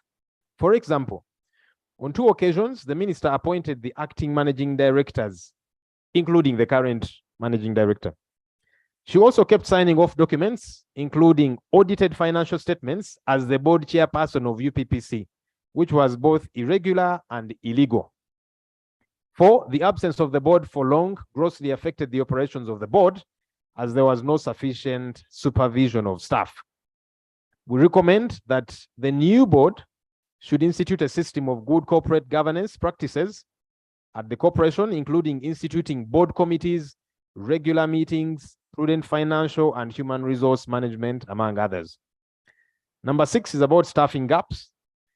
A review of the approved staff establishment of UPPC revealed that out of the 120 staff that are required, only 69 were filled, representing 57.5%, thereby leaving a staffing gap of 51 staff, representing 42.5%. The accounting officer informed the committee that management had since recruited more staff, one of whom included the corporation secretary, bringing the total number of staff to 75. The committee observes that staffing gaps create inefficiencies in the operations of the entity. And we recommend that the new board and management commences recruitment and filling of all key positions in the entity and report back to Parliament on the progress within 6 months after the adoption of this report. Number 7, management of information technology investments in government. 7.1, which is a sub 1 under that, procurement and use of software, IT systems and equipment. During the audit of UPPC, the following were observed. A total of 3 IT systems procured at an unknown cost were not cleared by NITA U, as is required by the law. 3 IT systems, where 1 was acquired at a total cost of 2.4 billion during the period under review, were not recorded in the assets register. A total of 35 IT assets acquired at a total of 0.256 billion over the period under review were not accurately recorded in the format as prescribed by the UPPC Financial Manual of 2020, since the register lacked records of these assets, information regarding asset number, accumulated depreciation, current year depreciation and location, contrary to Section 12 of the UPPC Financial and Accounting Manual. A total of 10 IT assets were traced to the staff allocations as recorded in the assets register, which allowed traceability of the assets. However, 25 of these were not entered into the assets register. The other item under that is ICT governance. A review of the ICT governance structure of the entity revealed that 1, there was no specific structures that steer and oversee ICT implementation. In addition, there was no evidence of ICT representation in top management. 2, the entity did not have an approved IT staff structure in place, despite ICT prioritization in NDP 3. 3, the internal auditor has never reviewed the various ICT systems, including those that produce financial statements, nor has he received adequate training to enable them interrogate the system. In addition, internal audit does not have rights to some of these systems. 4, the corporation's ICT policy was in draft form, awaiting approval, and the corporation did not have a risk register at the time of the audit. 5, there was no business continuity plan, contrary to section 4.6 of the National Information Security Policy of 2014. The accounting officer submitted that management would comply with the requirement to clear with NITA-U and that the asset register had been put in place. The committee recommends that management always seeks clearance from NITA-U regarding ICT equipment and that all ICT assets should be duly recorded in the assets register as provided for in the UPPC financial manual. 2, that management institutes governance structures to effectively manage ICT investments in consultation with other stakeholders. Item 8, management of corporation land, and we begin with valuation of land for contribution to joint venture. Regulation 23(1) of the PPDA Disposal of Assets Regulations of 2014 requires procuring and disposing entities to obtain a valuation for public assets before the commencement of disposal proceedings from a competent authority where this is so required by law. The Auditor General noted that one piece of land measuring 1.778 hectares was disposed of as a contribution to the joint venture with UPPC, that's the security company, at 9 billion, below the chief government valuer's valuation of 10.6 billion, hence causing a financial loss of 1.5 billion to government. The committee was informed that the difference in the value of the land was as a result of the value of land and buildings that had been accounted for using IAS 16, that's as one of those standards, investment property. And we have a table there detailing a couple of things. I'll move down to the findings. The committee found that UPPC wrote to the chief government valuer on 7th of March 2017, requesting the land belonging to UPPC on plot 8 to 12 Airport Road to be valued. The chief government valuer valued the land at 10.6 billion. Now, Veridos and Gesek and Devrient, this is the German consortium, instructed 2 different valuers to value the land. And one of the valuers valued this land at 8 billion shillings. And another valued this land at 10.3 billion. The committee observes that UPPC exchanged the land for shares in USPC at a value below that of the chief government valuer. And we recommend that the accounting officer should always ensure that the value assigned by the chief government valuer is what is followed in all transactions of the corporation's property. 8.2 is about utilization of land for delivery of services. It was noted that 5 of the pieces of land measuring approximately 1.256 hectares held valued at 4.1 billion acquired in 1902 were not fully utilized by the entity at the time of the audit. The accounting officer submitted that management was taking care of the properties and was in the process of refurbishing them because, with the exception of one, all the properties could not be rented. Proposals for the property committee of the board would be made on how to better utilize the properties. The committee recommends that management should develop a comprehensive utilization plan for all the land belonging to the corporation and submit the same to Parliament within 6 months from the date of adoption of this report. Number 9, lack of an approved outsourcing policy framework. It was noted that the corporation receives orders for works which were sometimes outsourced to other printers. It was, however, noted that the entity does not have an approved outsourcing policy and framework. The accounting officer submitted that there was always a justification for outsourcing, and there was a list of pre-qualified suppliers. He further submitted there was no outsourcing unless the job had been assessed, and it was established that UPPC did not have capacity to execute the work. We recommend that management should develop and present to the board for approval an outsourcing policy to guide outsourcing activities within 6 months from the date of adoption of this report. Number 10, which is the last item, Right Honorable Speaker and members. Joint venture between UPPC and the German consortium. The committee found that Government of Uganda, through Uganda Printing and Publishing Corporation and the Ministry of Finance, entered into a joint venture agreement with the German consortium of Veridos GmbH and Gesek and Deviant. 2, the joint venture agreement provided, among other things, that a joint company, the Uganda Security Printing Company Limited, would be formed, and the government of Uganda and the consortium would be shareholders, and that a security printing factory would be set up by Veridos and GESEC. 3, USPC was incorporated on 18th of October 2018. We observed that 1, Veridos and GESEC were not registered in Uganda at the time of signing the joint venture agreement. 2, Veridos and GESEC and Deviant are not registered in Uganda. Instead, Veridos Identity Solutions Uganda SMC Limited was incorporated on 24th September 2020, nearly 2 years after the joint venture agreement had been signed. It is a single member company, as seen from its articles and memorandum of association. The member is Veridos GmbH, whose address is in Berlin, Germany.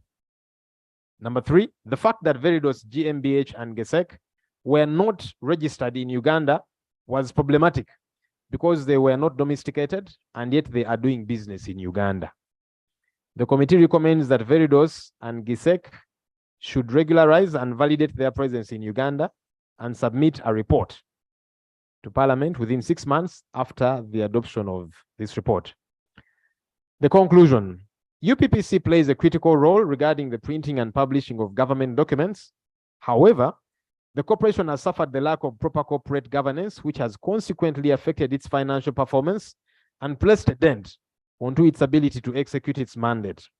The absence of a board of directors for a long time stood out, and this resulted into the lack of supervision of staff, something that should never reoccur. There is need for the management of the corporation to take interest in the functioning of the Uganda Security Printing Corporation because of how the two entities are interconnected. The joint venture entered into with the German consortium should play a central role regarding the revamping of UPPC and the improvement of printing security documents. However, the construction of the factory has stalled, casting doubt on whether the government can stand to benefit from the joint venture agreement. Right, Honorable Speaker and members, I beg to move. Thank you, Chairman and honorable colleagues. When I read through the report, I think this was a very thorough report, and you could see the recommendations were fair. That no one could go out and say, many people say Parliament is harassing me. Okay, no, the recommendations were very, very clear from my observation. So, honorable colleagues, I think let's open quick debate.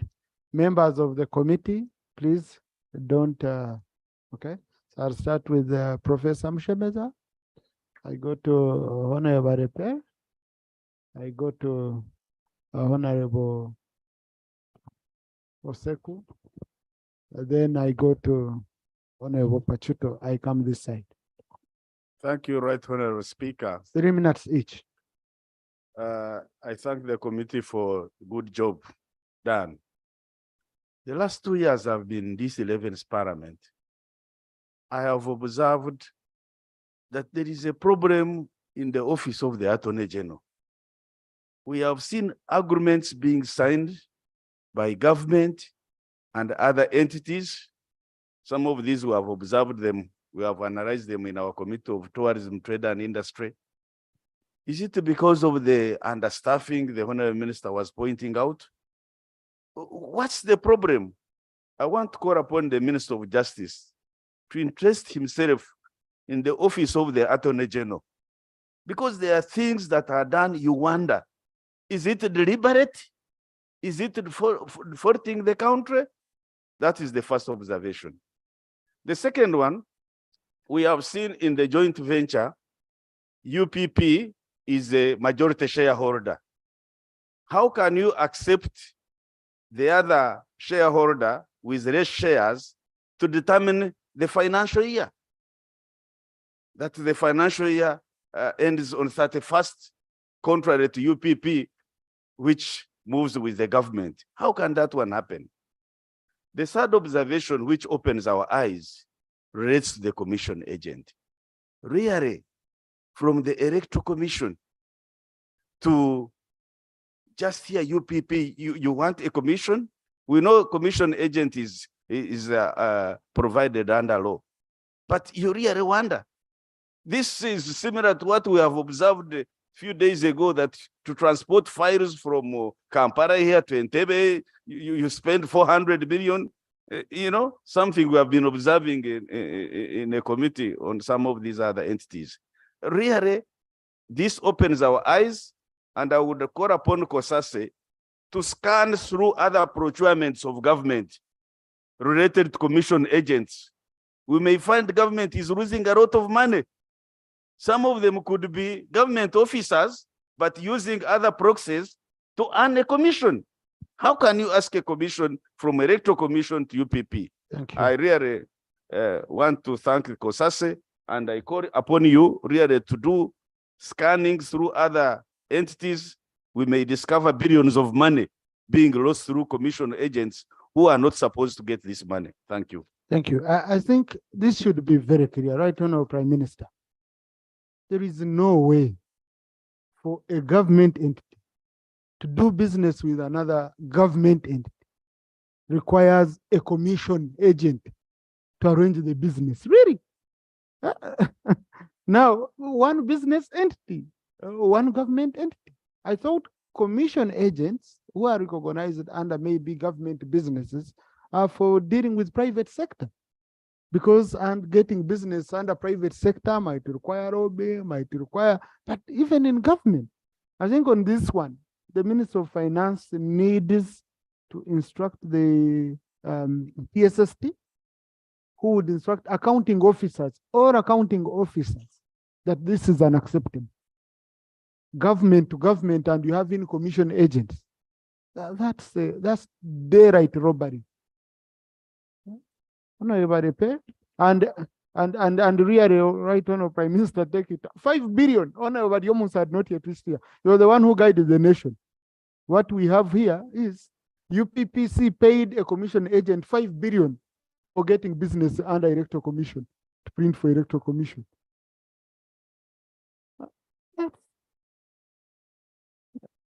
Thank you, Right Honorable Speaker. Let Honorable Minister for National Guidance guide the nation. It's such important. Thank you very much, Right Honorable Speaker, and I thank the chair and the members of the committee. That sounds a bit strange. As you know, the NRM government promotes a policy of zero tolerance to corruption. Yes, and therefore, we take the report very seriously. And this is not a laughing matter. We shall definitely look at these issues, and those found culpable should be punished, because I also find it strange that between a government agency and another agency, you can charge that kind of commission. For what? So we support the observations and recommendations of the committee, but we shall maybe formally respond at the end of the debate as a government. Thank you. Thank you, Right Honorable Speaker. I also want to join my other colleague who thanked COSASE for this elaborate report. I also want to take this opportunity this time to thank Honorable Minister Bariomunsi. You're suited for that job. You always don't go wrong. Yeah, well, mine is on the matters of financial and accounting reporting. What is very important in financial and accounting reporting is timeliness and accuracy. On timeliness, this report surely came out, I'm sure, just after December 2022, as required by law from the Office of the Auditor General, and of course, our committee has looked at it thereafter and outing it out now. Why this is normally necessary is these reports are supposed to be used for decision making. If they are out of time, definitely the decision that will be made will become irrelevant. Likewise, for accuracy, there were some misstatements which was actually observed by the committee, where there was a misstatement of 450 million shillings. That's quite something very significant in reporting, and such a misstatement definitely will undermine the decisions that will come out of such a report. So what am I saying? It is very necessary for institutions, when they are making reports, to make sure they are quite accurate. NMC reporting should be very insignificant to something like 0.5%. So I would really implore that the institutions that are charged with this make sure they make good of that misreporting. Thank you. Lastly, I just want to say that on the realignment of the financial year, the law is very clear. The practice is very clear now that the financial year should end or should start from the 1st July and end on the 30th June of the financial year. So that's what actually should be done. Thank you very much, Right Honorable Speaker. Thank you, Honorable Seku. Thank you, Right Honorable Speaker. And I want to thank the committee for the report. However, I have a concern about the findings of the committee on the management of the assets of the corporation, the land. Whereas the government valuer was engaged to value the land and he came up with a value of over 10 billion shillings. These other entities that were engaged by, is it very what? Veridors. Even at a time when they were not incorporated in the country, were able to appoint their own independent valuers who valued the land and gave it a lower value than that of the government valuer. I find that quite strange that the committee, maybe they will clarify. I have not treated this seriously because going by the lower value that these independent valuers came up with, government incurred a loss, in my view. And I thought that the committee should have also paid emphasis there and put at least a remedy to see how to get government to recover from that loss. Because I want to emphasize the point that their findings was that even at that time, these people were not yet incorporated. So they had no cause, they had no right to take a decision on the property of government. That's my observation, Honorable Speaker. Thank you. Thank you. But even an accounting officer, you don't have powers to go below the government value. You can only go above. That's by negotiating a better deal for government. But if the other one is not satisfied, then you appeal the valuation of the government valuer. If the government valuer insists that this is the value, that's the value you go with. Okay? That's the value you go with. Maybe if you want to go to court and challenge it. So I think on this, what Honorable Seku is saying, Honorable Chair, that someone must be made to answer how they did this and how we can enable government to recover that loss. Okay, so one can even coin an amendment to the recommendation, and then it is adopted. Yes, Honorable Pachuto. Thank you very much, Right Honorable Speaker. Right Honorable Speaker, I want to commend the committee for their good report. I want to comment on their finding on the lack of a board for some time. Right Honorable Speaker, why I've taken interest in that, let me start by refreshing our minds. What are the roles of a board in any institution?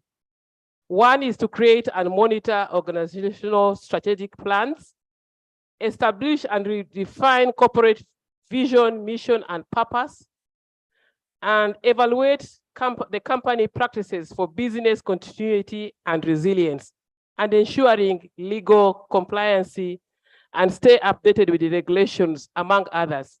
Right Honorable Speaker, I want to agree with the committee that a continuous lack of board in place, these key roles will not be performed, and therefore the strategic management of this institution will not in any way be enhanced, and there will be no, other than the internal audit, which we have had is weak, there will be no other body to check the management and operations of the organization. So it is important, and I want to support that there is the institution, we should direct that the institution should, in the shortest time possible, put in place a board to play these key roles that I've highlighted. I thank you. Thank you. Yes, I'm looking for those who haven't spoken. Yes, Honorable Christine Kaya. Yes, yes, I'm coming to those. I'm telling these three to first eliminate themselves indirectly. Yes, so Honorable Christine Kaya. Yeah, 1, 2, 3, 4. Yeah. And we conclude. Thank you, Right Honorable Speaker, and I also commend the committee for coming up with the resolutions. My issue is still on the board. The committee needed to show us the number of decisions that were reached at during that period when the board missed. Because in most cases, the decisions that are undertaken during the time when we miss the board are funny, and they are not encompassing, and they have repercussions. And even probably the outcome of the valuation, especially for land, you find that comes during that time when there are no people to question. So it is very important that the boards are selected on time, but also the composition. I thought Parliament has a stake in approving these boards. But when we are delayed, when we don't get information about the intending board members, it also jeopardizes us in our role of oversight and monitoring the performance of some of these parastatals. So to me, Right Honorable Speaker, I request that we also get to know which decisions have been made from the time when the parastatal missed a board. I thank you. Thank you.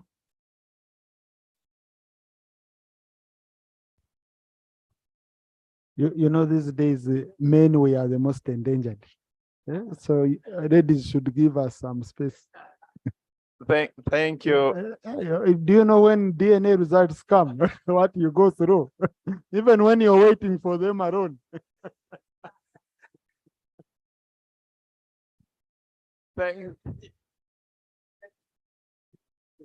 Thank you, Right Honorable Speaker, for giving me this opportunity. Let me also thank the chairperson and members of the committee for this work they have done precisely.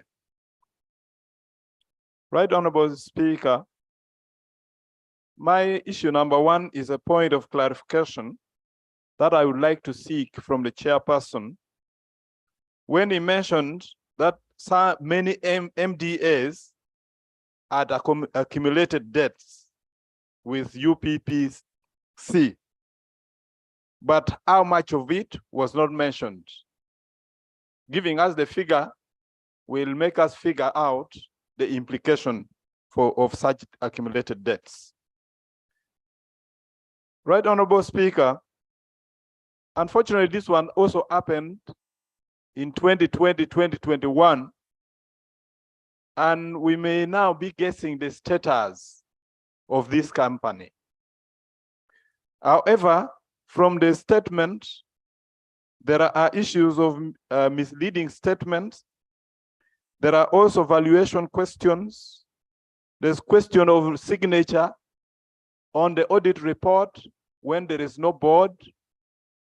But in the recommendations, Right Honorable Speaker, I thought I would see a recommendation for a forensic audit so that it can help to follow up on specific issues that had already been raised by the Attorney General.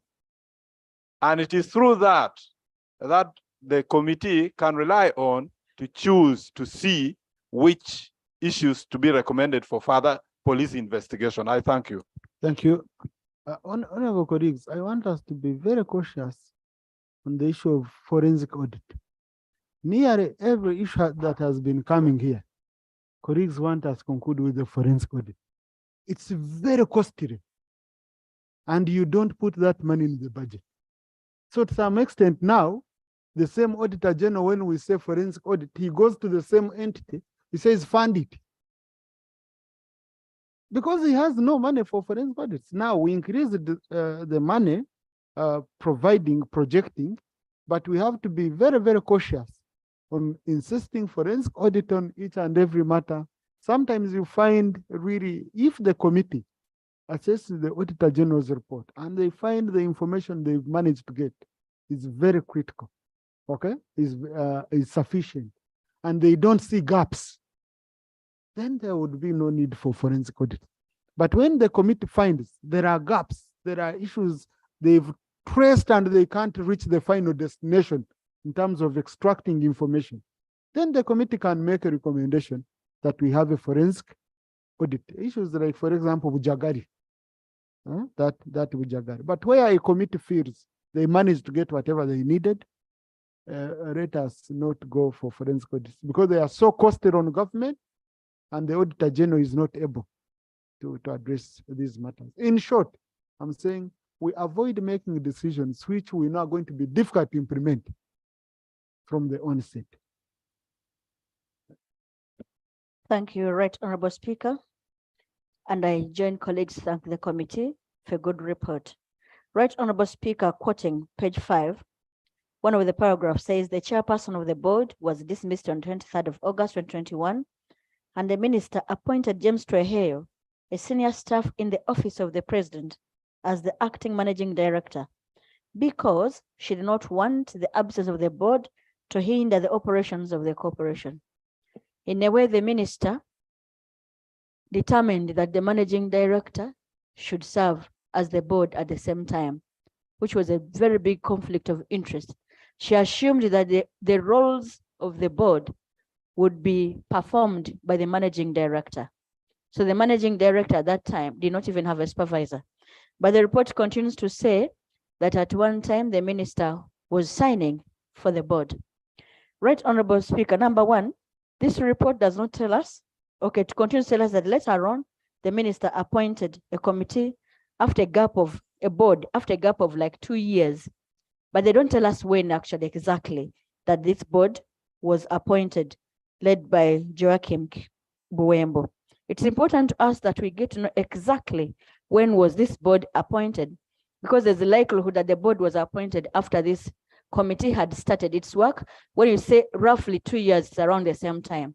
So can we know exactly when the board was appointed? Number two, can we inquire, to build on what the honorable colleague said, can we inquire into the actions of Mr. Buembo together with the minister around that time, so that the minister takes personal responsibility, because she assumed responsibility of the board around that time.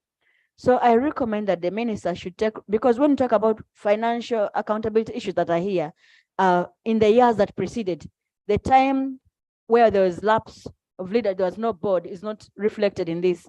Can we inquire into that period and the minister be held responsible for that time, for the errors that were committed during that time? I submit. Just if I may ask Honorable Aisha, just for simple clarification, in a situation where indeed the board is not in place, the minister is going through the process of appointing a board, okay? What would the minister do? What if you were a minister?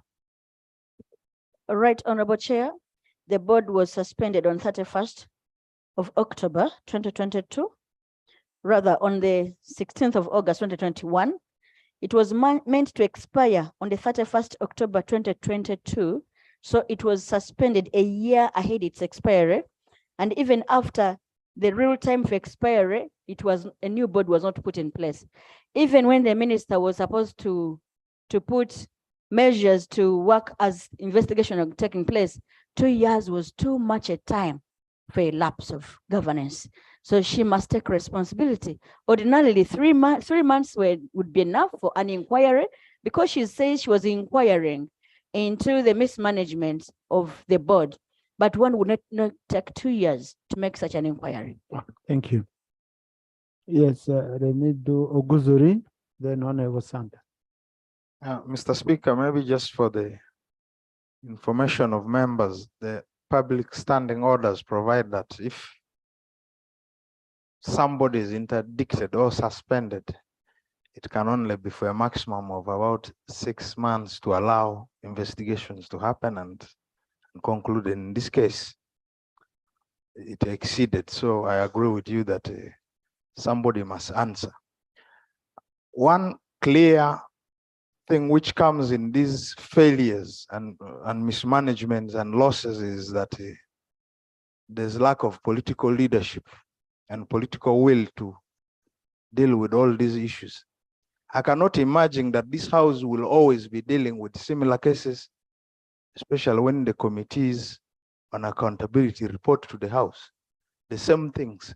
I don't know at what point we expect to learn as a country.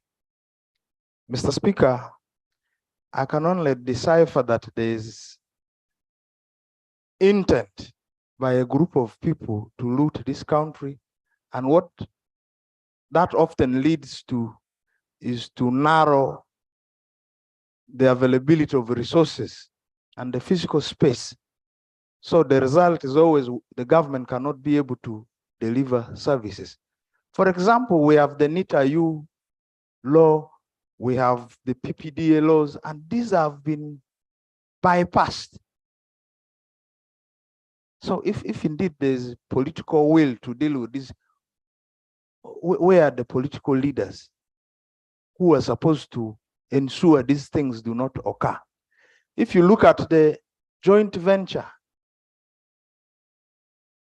among these parties, you will realize there was no due diligence. So you don't know how those people were selected. Was it through a transparent public procurement process? How did they settle on these partners, even when they undervalued our land? Mr. Speaker, I'm very, very worried that this country, if it moves at this pace, we may not be able to achieve all the wild dreams we are talking about here. Oh, this is supposed to happen. This is supposed to happen. Those will be very wild dreams. So, arising from the reports of the committee, I would like to suggest, Mr. Speaker, and invite you that there are a lot of. Thank you. I propose still we need to. Honorable, you're accessing a microphone without my permission. Honorable Santa? Colleagues, I've tried it. Okay, conclude. Just conclude. I would like to pray with you. It seems there's much more than can catch the eye. This report has revealed. I therefore plead with you, if we have to mobilize domestic resources to serve the citizens, we need to dig deeper into these issues so that corrective measures can be taken. I propose a forensic audit. Thank you. Honorable colleagues, we have government investigative agencies, okay? They will look at this report and, Honorable Santa. Thank you, Right Honorable Speaker, for giving me this chance. Allow me to add my voice in thanking the committee. To me, this is a very good report that the committee has come out with. Right Honorable Speaker, I would like to ask the chair of the committee. He made mention of 1.5 billion to the commission agents. Who is this? Because this money must be recovered. I thought in your investigation, you should come out with this specific officer in charge of this, doing something which cannot be easily understood. Then two, allow me also talk on the issue of the board. I would like to join my two colleagues who have mentioned about the political leadership of the minister. We know the work of UPPC is very crucial as far as printing security document is concerned. And for a corporation to stay for 2 years without a board, and in the middle, then somebody is appointed to act on behalf of the board. Right Honorable Speaker, this has a lot. It's very pregnant with so many things which has not yet been put forward. I expected the minister to be here to answer some of these issues that are being raised. So I would like the minister also to take a political responsibility, because in these 2 years, we lost a lot of money. Then finally, Right Honorable Speaker, the issue of government valuing at 10, is it 10.5? And then somehow another valuer comes in at a lower rate, Right Honorable Speaker. I would like to urge this parliament that this officer who was in charge of these laws should be made answerable and pay for this money. And I would again ask the chair to let us know the officer who was in charge of this, and he should really pay this money. I want to thank you. Thank you. Should I start with the minister or chair? Chairperson? Respond to members' issues. Thank you, Right Honorable Speaker and members. The issue of valuation, when the committee was assessing this, so the 9 billion was a contribution of UPPC to USPC, a company in which it holds 51% shares. So members generally didn't see this as a total loss, because ultimately it was still within the control of UPPC, because it extended it to a company in which it has 51%. Yeah, obviously would be a lot more worried if it had maybe been, I don't know, sold off to some other person or that kind of thing. So this was a contribution of UPPC, because they didn't have cash. So they said, we are going to contribute our land into this joint venture that we are forming, in which we have 51% shares. So the land is still under pretty much the ownership of UPPC, because it owns the other company. But the House can still guide us.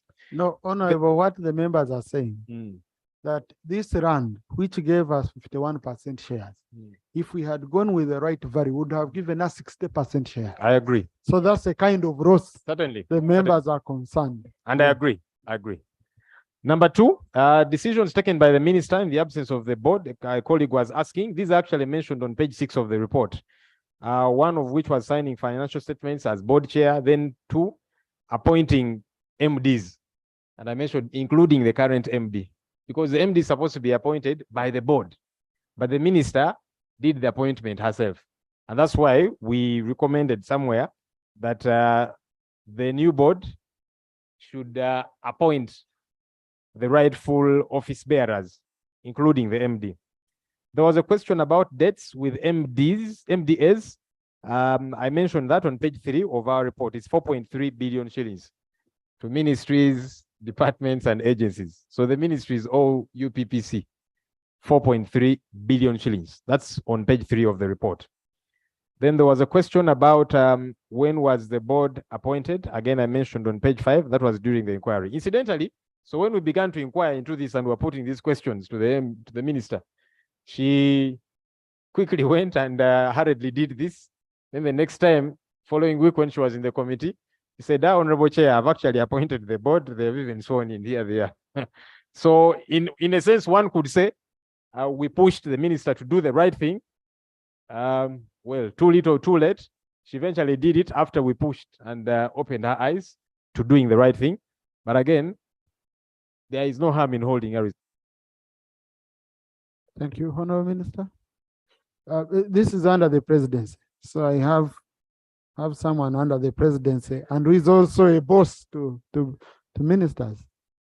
You see, colleagues, we shall not stop doing our work because ministers are not here. Otherwise, what if they decide to keep dodging? Shall we not do work? So for us, let's do our work.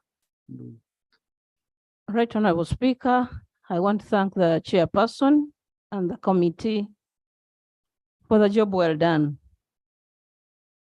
I've taken note of the recommendations of the committee. Government is going to study the recommendations and come back to this House in a period of 6 months to respond, yes, on the actions that would have been taken. Colleagues, I thank you. colleagues, that one shouldn't bother you, okay? A good thing is some action is already being taken, like the chairman has said. But you see, what is so interesting about reports of the Auditor General is these are issues which have been unasked by the government agency. That's what is interesting about it.